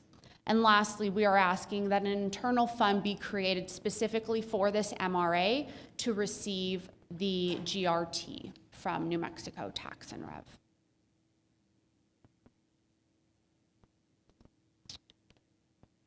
The second MRA that has an adopted plan is our West Picacho and Motel Boulevard MRA. Again, the data shown in this The boundaries for this area extend from Tashiro Drive and McClure Road to the north, the Rio Grande River to the west, West Hadley Avenue to the south, and the railroad tracks to the east. Again, the data shown here is the same format provided by New Mexico Tax and Rev, representing the average monthly GRT collections over the past 12 months within this specific MRA boundary. Our request today, again, is that City Council set the baseline for $24,480.28 per month. And again, asking that 75% of the GRT tax increment be in place for 20 years. And lastly, that an internal fund be created specifically for this MRA. Now, the next format that we're going to present today are the 4 remaining MRAs that do not have adopted plans. And those locations are Apodaca and Lift Up area, the east of Solano neighborhood, Mesquite, and lastly, Amador, Proximo, and South. Today, we're just asking that for these MRAs, baselines be established because they do not have an adopted plan. Using the same New Mexico Tax and Rev data tables, we're requesting that the Apodaca and Lift Up area baseline be set at $19,528.46 per month. For the east of Solano neighborhood, we are asking that the tax baseline be set at $41,650.38 per month. For the Mesquite MRA, we are asking that the tax baseline be set at $5,334.19. And lastly, for the Amador, Proximo, and South, that the tax baseline be set at $18,056.42 per month. Council, the voting options for today's items are shown on the screen. I thank you for your time and consideration, and I'm happy to stand for any questions. Thank you, Blair. Councilor Harris. All right. Thank you, Mayor, and thanks for the presentation. I guess my first question is on a lot of those, except for the Apodaca Lift Up area, every month was exactly the same. You want to explain a bit more why that's the case? Thank you for the question, Councilor Harris. Yes, we noticed the same. So again, these are monthly averages that were collected. The data kind of aligns with the fact that we're not seeing economic growth month to month. They're pretty much the same. Tax and Rev did remove some points of data to come up with those numbers. So one-time project expenses that don't truly show the monthly baseline across a year. They also removed the highest month and lowest month, again, to come to a true median in what a baseline would look like. Okay, thanks for that. And then I guess when we're talking about setting the other baselines for the non-adopted MRAs, is that to save time in the eventual MRA process? Like we're going to start collecting the baseline now, or what's the goal of doing that ahead of time? Yes, Councilor Harris. So part of the reason why we are only allowed to set baselines for unadopted plans is because without an unadopted plan, the only thing we can do per MRA code is set the baseline.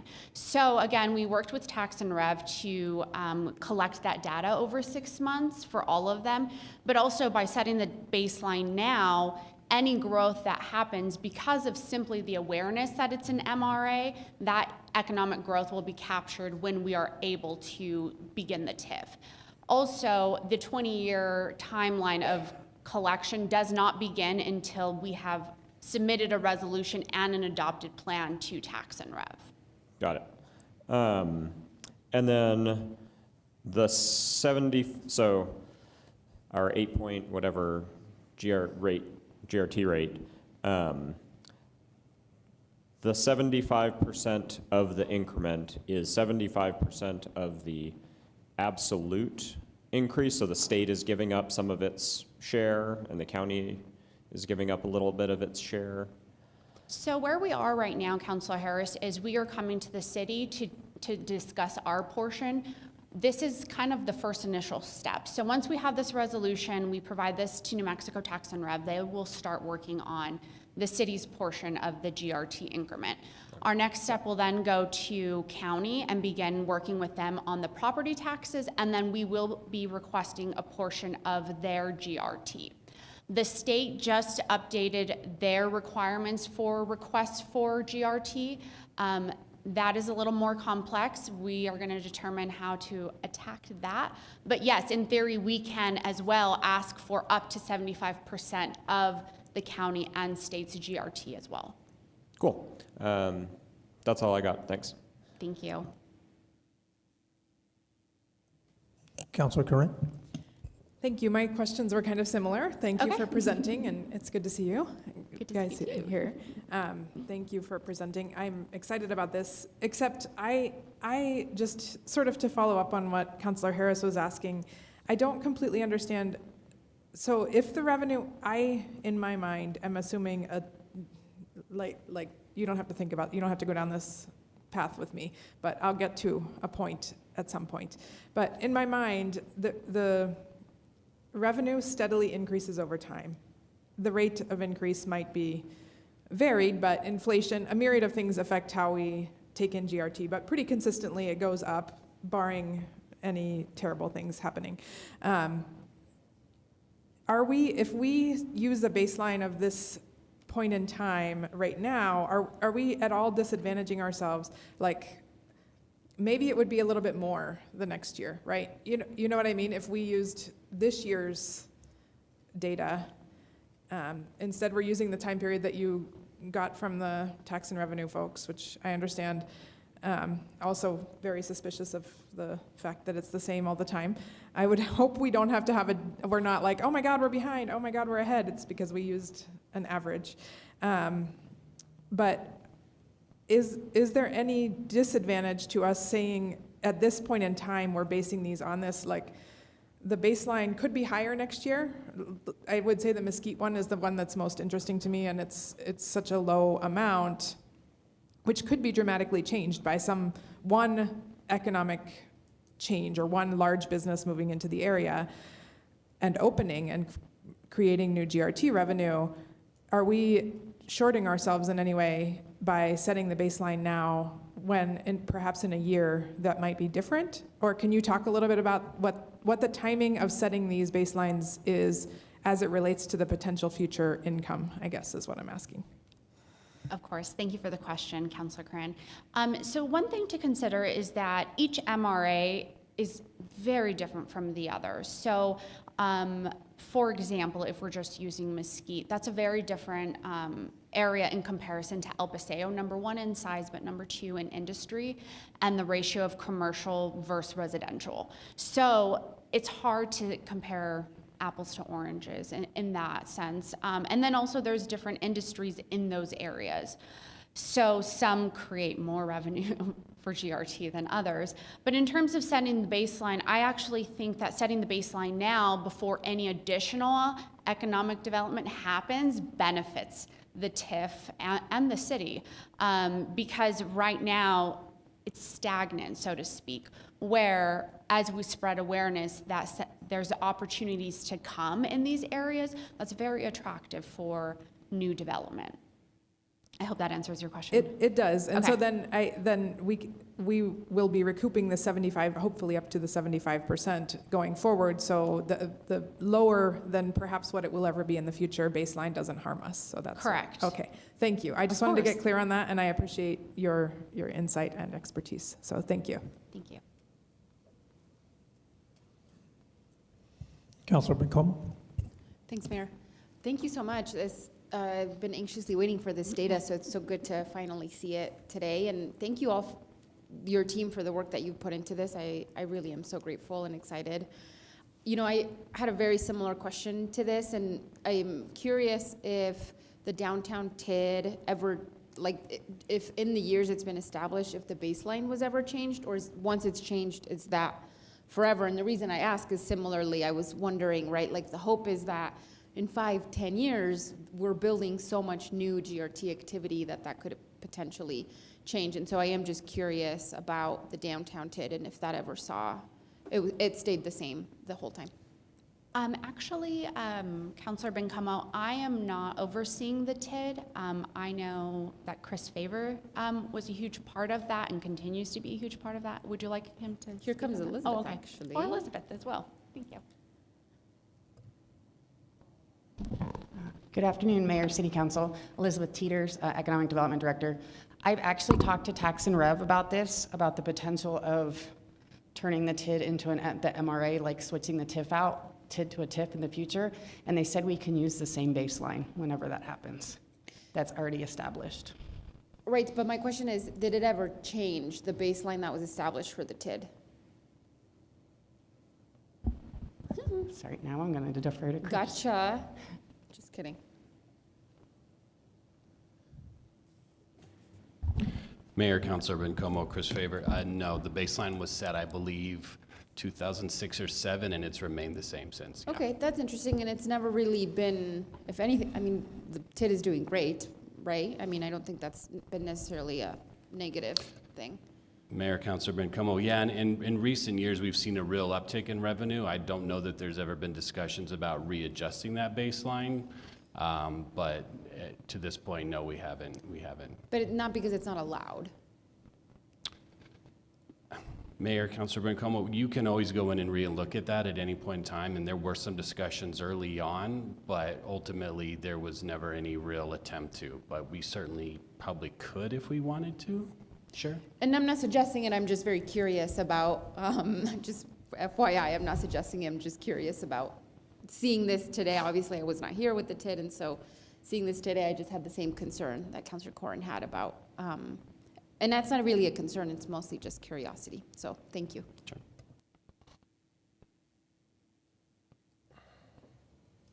Mayor Pro Tem. Elizabeth, Selena, Blair, thank you very much for putting this together. On page 11, I'm still trying to understand the flat line. Maybe you're the one before? Yeah, okay. So I think Councilor Harris might have alluded to this, but explain to me again, January, is it 25.9, and then February on is 19.528.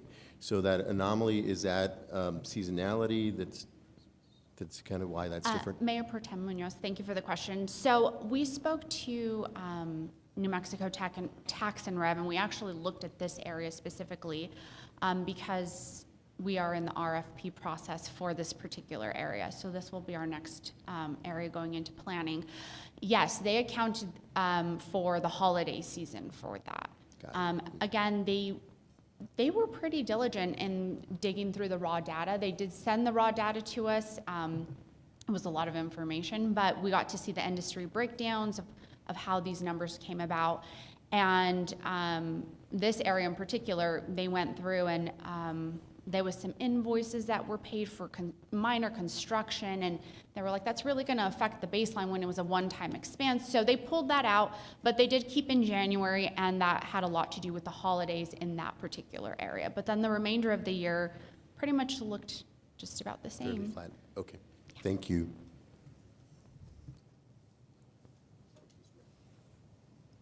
Councilor Harris.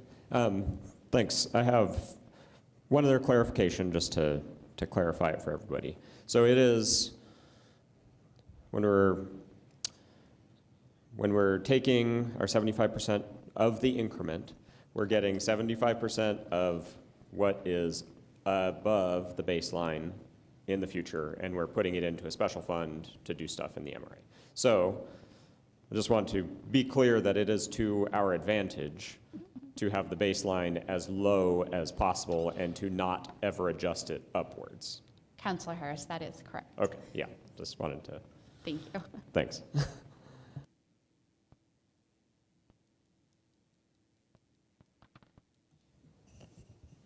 Okay, seeing no further questions, we'll vote on each one individually. We'll start with 7.1. This is on the motion to approve Resolution 26-114. Counselor McClure? Yes. Counselor Matisse? Yes. Counselor Harris? Yes. Counselor Bencomo? Yes. Counselor Cran? Yes. Counselor Munoz? Yes. Mayor? Yes.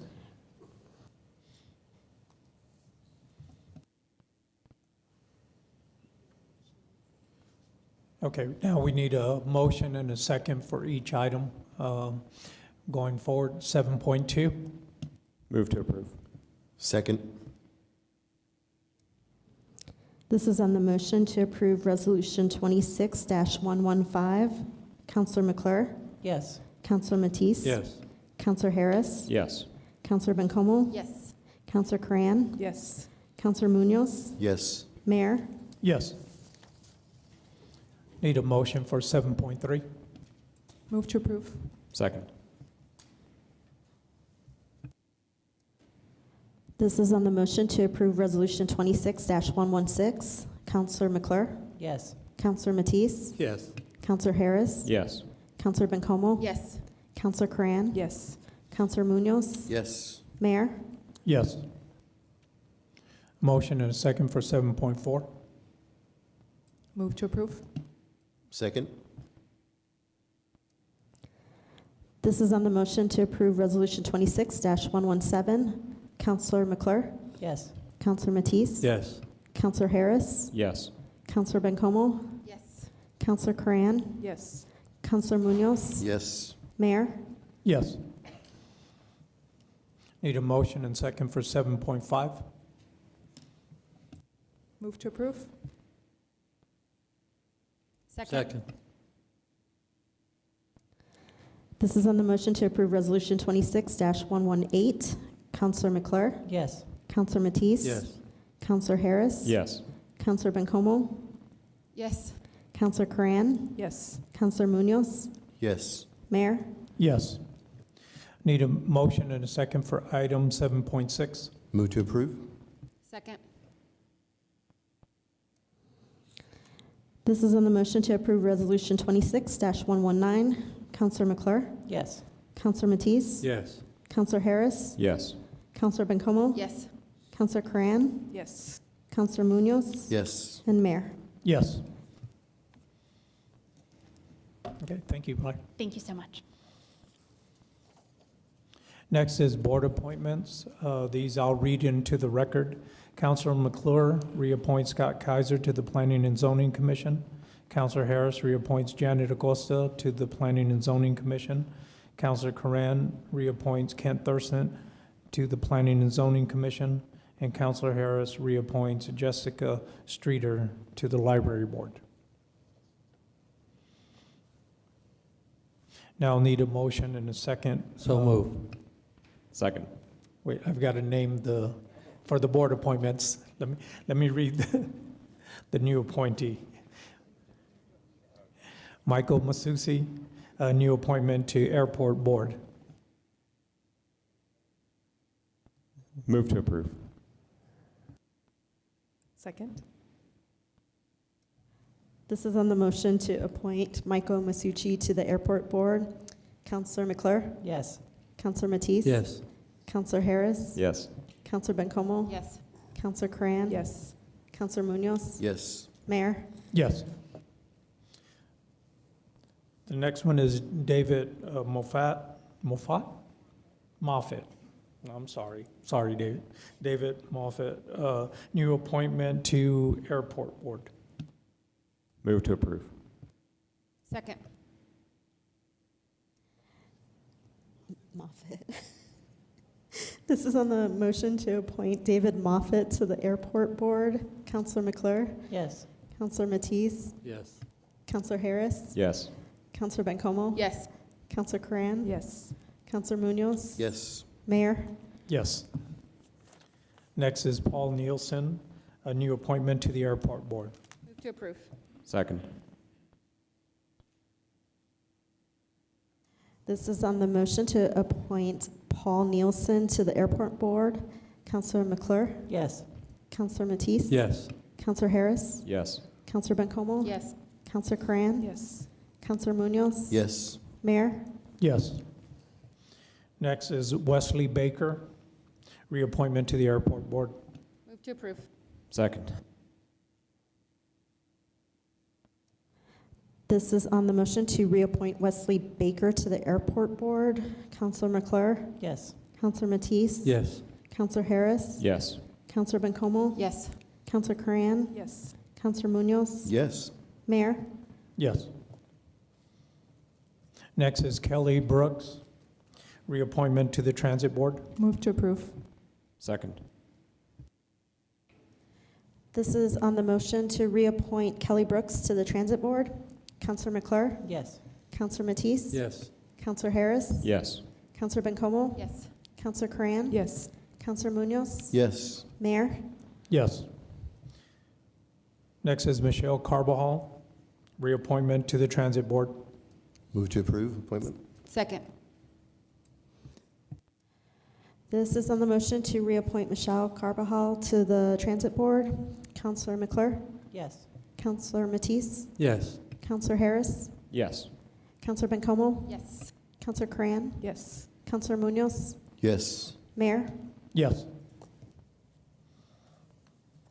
Next is a notice of proposed ordinances. There are two.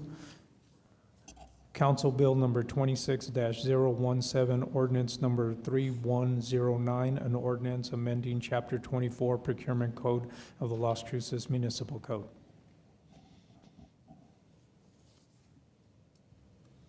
Move to approve. Bring forward, excuse me. The next one is Council Bill number 26-018, ordinance number 3110, an ordinance authorizing the issuance and sale of the City of Las Cruces for New Mexico gross receipt tax improvement revenue bonds. Bring it forward.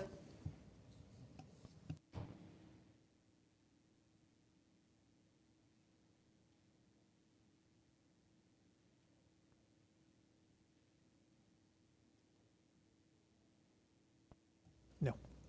Okay, we're good. Next is City Council Member Board Reports and Comments. Councilor McClure? Thank you, Mayor. I have two items, and I just want to say that I agreed with, I believe it was Ms. Kastner, who talked about the education process that we should be doing as council, and I feel sometimes remiss about that myself. But I think during the budget process, and given that that wasn't filmed, you can listen to it if I remember correctly, there was a really good one on CIP and how many ongoing projects we have. And I don't think the public in general knows that we are still working and building, finding funding for a lot of projects that have been going on for a while, since some of us even got here. So when the public wonders, how do we make the decisions on what we choose to give funding for, that a lot of it is outside kind of our control because those things have already been going on. Some of them are, utilities projects. Some of them are, I'm hoping that others were struck by the fact that less than a mile of road was $6.1 million. So a lot of those things, when we think about what that looks like, I'm wondering if we can get her to give that presentation here. And I also want to say that the department updates are really helpful. So I appreciate that a lot too. The other thing that I wanted to talk about is that Councilor Bencomo and I had a really good meeting with CYFD and our YDD program at the city, the youth development and diversion program. And CYFD kind of maintains the monies for the continuum, the juvenile justice continuum. There's $83,000 for a possibility for a gun violence program and initiative.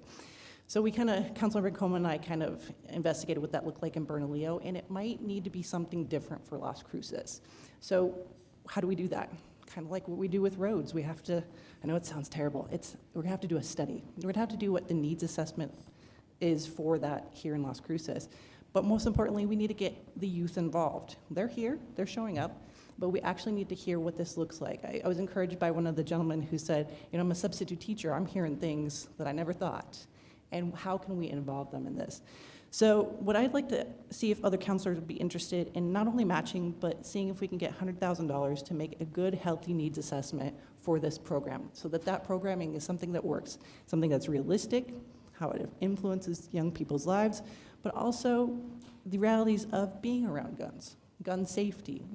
How can we involve LCPD in that way? How can we involve other stakeholders? But stakeholders feels very empty. It has to be the youth. So I'm just going to challenge my other counselors to say, would you be interested in supporting that we can be able to do this through the continuum and make some change happen? So thank you. Thank you. Thank you. Councilor Matisse?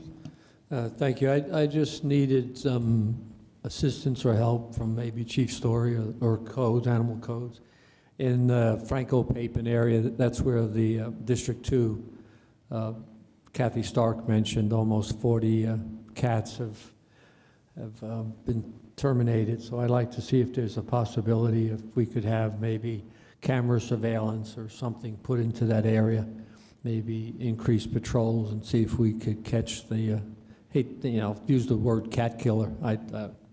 Sounds crazy, but that's quite a lot of animals that have been abused in that area. So if any help that you could offer, Chief Story, I'd appreciate it. And on the support for what Cassie brought up on gun safety, I would definitely support something like that. And thank you for bringing that up, Ms. McClure and Councilor Bencomo. Thank you. Councilor Harris? Thanks. So I have a handful of things. One, I'd like to thank the state legislature and the governor for passing and signing SB 40. I think once again, Las Cruces has served as a model of our policy around data collection, and the state has taken that up and largely made what Chief Story and Las Cruces have already made in our policies into state law. I am still concerned about specific systems that we run and how much we can trust them to actually abide by those policies and how much control we have to force that. So I think that's an ongoing conversation. And then, different topic, I am personally highly in support of new medical services, and I'm glad to see Ocotillo finally starting to get off the ground with construction. I know that the state, that was a big push from the state. We got a lot of money allocated to it, and I'm happy to see it getting off the ground, even though it's right next to District 3, and badly needed services. Also, we went on a tour with Mayor Pro Tem Munoz of the Amador to see that restoration project. It was very interesting to see all the history there and get that presentation. I'm glad that organization is chasing all the grant funding that they can get, and it will be exciting to see it completed. I would also like to echo my support for gun violence prevention program. I think that's excellent and very sorely needed. And yeah, it'd be great to see the presentation on our CIP projects kind of in a more public format and maybe formatted and presented a little more for public consumption. We saw it, very good, and I think that's a great education piece that we could see. The department updates have also been excellent. I like that new format to the meeting. Thanks. Thank you. Councilor McCollum. Thanks, Mayor. I have a bit of a list today, so come along on this journey with me, but I do have notes, so hopefully it'll go by fast. March 31st is our District 4 meeting at 6 p.m. at MacArthur. I really want to thank our constituent services team, Scott and Katrina, for helping me set this all up. So just to reiterate, March 31st, District 4 community meeting at MacArthur Elementary Community School at 6 p.m. We'll have different departments there. Obviously, I will be there, but folks can come and ask questions and have a conversation with myself and any of us that will be there. Thank you, Councilor McClure, for starting us off on the $100,000 ask for the gun violence intervention program. I think as a city, because we are talking a lot about juvenile crime and youth involved in crime, that we really have to also have a strong commitment to what it looks like to provide alternatives to detention. evidence-based programming. And frankly, you know, colleagues, if you haven't visited our youth diversion program, please go visit them. They're doing magic over there with their limited resources, and I know that they can't do it all, and that's why this ask is really to supplement their work. I think they would be incredible leaders in helping to create what this design and exploration model can look like if we get this passed in the budget. But they're doing incredible work, and I'm really excited to be working with Councilor McClure and all the folks that we've been in conversations with about this. So thanks everyone for naming their support for that, and certainly hope to see that in our budget as we move forward. I wanted to bring some concerns that from the Las Cruces Utility Board to this council and certainly to our city manager. You know, at our last meeting last week, we had some conversations regarding a couple of things that we want to bring concerns to you all about. We know that there has been a cost allocation audit conducted between the Las Cruces Utility, which is an enterprise fund that lives outside of the general fund budget, which is another, in terms of education, I think this is a really important piece to educate the public, but some staff as well. I think staff in the city, finance staff, about how Las Cruces Utility operates, and I think just having a more clear understanding about the challenges and barriers, and how, you know, we're a partnership. Like, public utilities should be protected at all costs, and so we should really be a partner. The cost allocation in the past that the Las Cruces Utility has provided back to the GRT has been about $5 million already, so we want to make sure that we're having, you know, fair negotiations, if you will, about what that can continue looking forward. I raised the concern that council a couple of weeks ago voted to reduce the funding in the Griggs and Walnut Groundwater Plume Superfund. The rest of the board, the Las Cruces Utility Board, expressed similar concern that you know, that funding was cut in half, and the importance of that being fully funded is imperative to the public health of our community. So I want to make sure that staff, city management staff, council, we're all looking at the possible implications of that and perhaps revisiting them. I had also raised concerns about the utilities being asked, like many other departments were asked, to budget up to their FY25. You know, the Las Cruces Utilities can't do that. You know, the Las Cruces Utility has to budget to capacity to be able to provide services to our customers and ensure that we have a well-functioning utility. So I just want to make sure, again, to the city manager and staff, that there is just a full comprehensive understanding of how the utility works and why we must continue to protect our public utility. Those are just a couple of things that I wanted to share from the Utilities Board last week. I also have two more things. The last one is a bit soapboxy, but you'll hopefully allow me to have it since it is Women's History Month. And I'm gonna end with a little bit of history and where we're at currently regarding women's rights. But before that, I wanted to mention publicly that Dennis Knox from MNC emailed everyone on the City Council and the County Commission asking for individual meetings. I responded. I included Mayor Enriquez, I included our city manager, I included the county manager and the chair of the County Commission in my response, that I think this request is actually incredibly inappropriate and should not be happening. Obviously, you can all do what you wish, but I do think it's incredibly inappropriate for MMC leadership, LifePoint leadership, to be meeting individually with members of the governing body and doing individual negotiations. I do not think this is appropriate, and my ask would continue to be that MMC and LifePoint leaders come to a public meeting and give us all the same information at the same time. So that is just something I wanted to note here today, because I believe strongly that that is an inappropriate ask from MNC to meet with individual members of the governing bodies.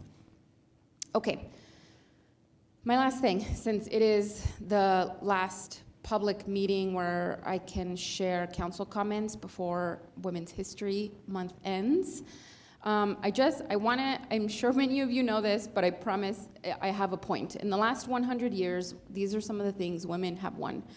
In 1920, the 19th Amendment was ratified, giving white women the right to vote nationwide.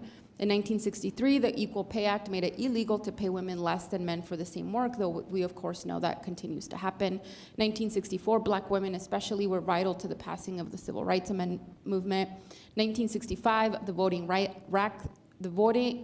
Rights Act gave people of color and women of color the right to vote. In 1973, Roe versus Wade recognized the constitutional protection for abortion rights. 1974, 1974 is 14 years before I was born. Equal Credit Opportunity Act allowed women the right to obtain credit and loans without a male cosigner. In 1994, the Violence Against Women Act was adopted, federal legislation addressing violence against women. Skipping forward to 2018, a record number of women are finally elected to Congress. In 2021, Las Cruces elects an all-women city council. In 2024, New Mexico becomes only the second state with a majority women legislature in the country. Women hold majority in both chambers with the strong representation of women of color, making it one of the most diverse in the country. Yet, in 2026, I have less right than my mother, and my stepdaughter is about to have even less rights than I did. Major gains for women over the past century, like voting rights, reproductive autonomy, workplace protections, and educational quality, are currently being challenged by legislation, court rulings, or policy proposals.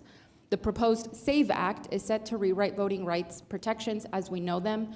One major provision will disproportionately affect married women whose names have changed because their current name may not match their birth certificate. Roe was overturned in 2022. 21 states have subsequently enacted bans placing political control over women's bodies.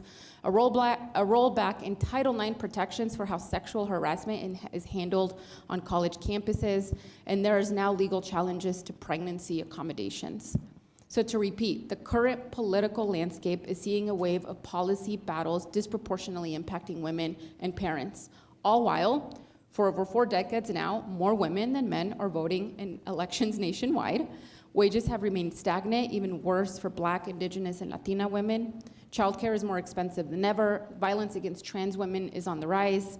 Rape kit testing backlog is at more than 600 in New Mexico alone. An estimated 1,400 rape kits have passed the 180-day testing target required by law. Maternal mortality rates in the United States are shamefully high, with one of the highest mortality rates among wealthy nations. New Mexico has even more alarmingly high rates, higher than the US average. 80% of maternal deaths are considered preventable in New Mexico, with Indigenous and Black women facing higher risks. There are maternal and parenting care deserts all across New Mexico. So, this all made me think of that great quote that says, if you're not outraged, then you're not paying attention. Enter the Ocotillo Sexual and Reproductive Healthcare Center right here in Las Cruces, an innovative and comprehensive reproductive healthcare center serving southern New Mexico, working to increase access to quality healthcare in our region. I'm proud to support the Ocotillo Center because, frankly, we deserve that kind of care, and really grateful for the coalition of organizations that made it happen. In a time where the well-being, the political power, and the health of women is being threatened across the country, I would hope our colleagues, our husbands, our partners, our friends, our allies would be as outraged as we are. Regardless, though, we will keep fighting as our mothers did and their mothers before them. Thank you.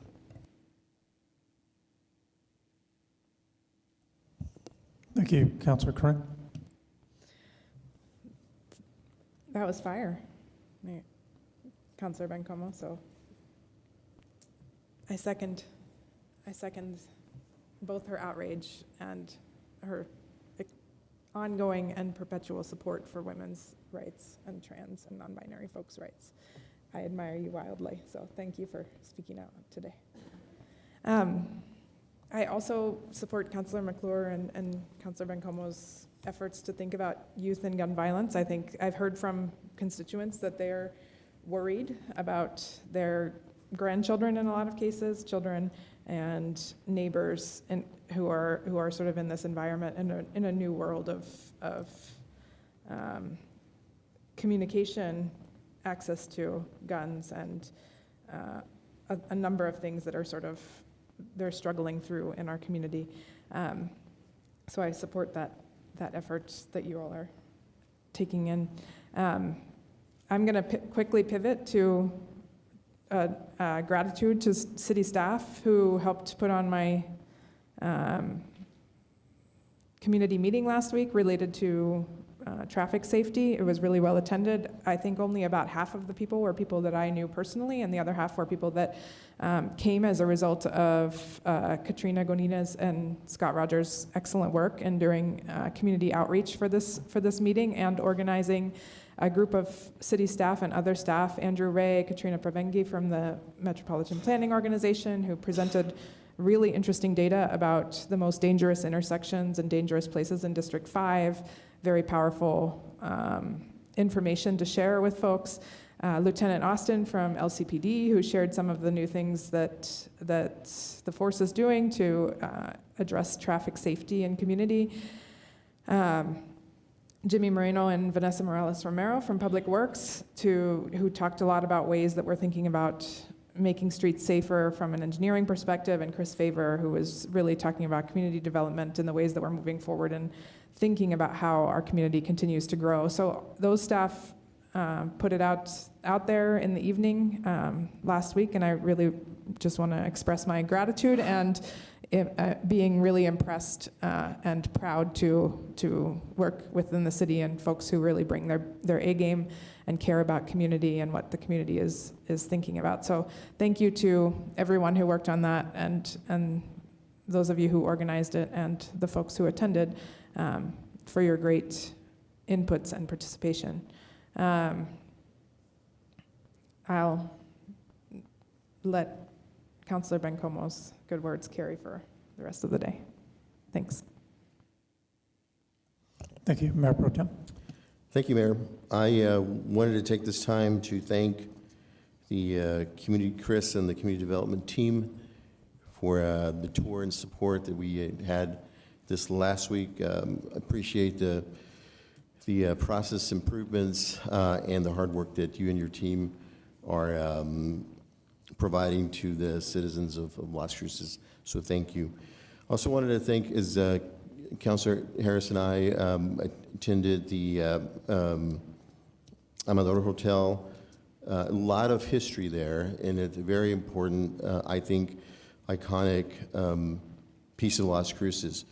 You know, I know that there was heavy lifting when the pyramids of Mexico and Central and South America, when the Colosseum in Italy was being restored. There is heavy lifting. That's part of history, and I hope that we encourage the Amador team and encourage our city employees to also help out as much as we can, so that 100 years from now, or 300 years from now, generations understand from where we came and how Las Cruces came to be.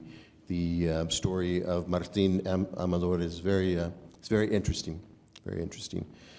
And speaking of that, I also wanted to thank the city staff for their hard work in putting together letters and proposals for federal funding. Those are resources that our city needs, and wanted to thank the city team for doing that as well. Thank you, Mayor. Thank you, Mayor Pro Tem.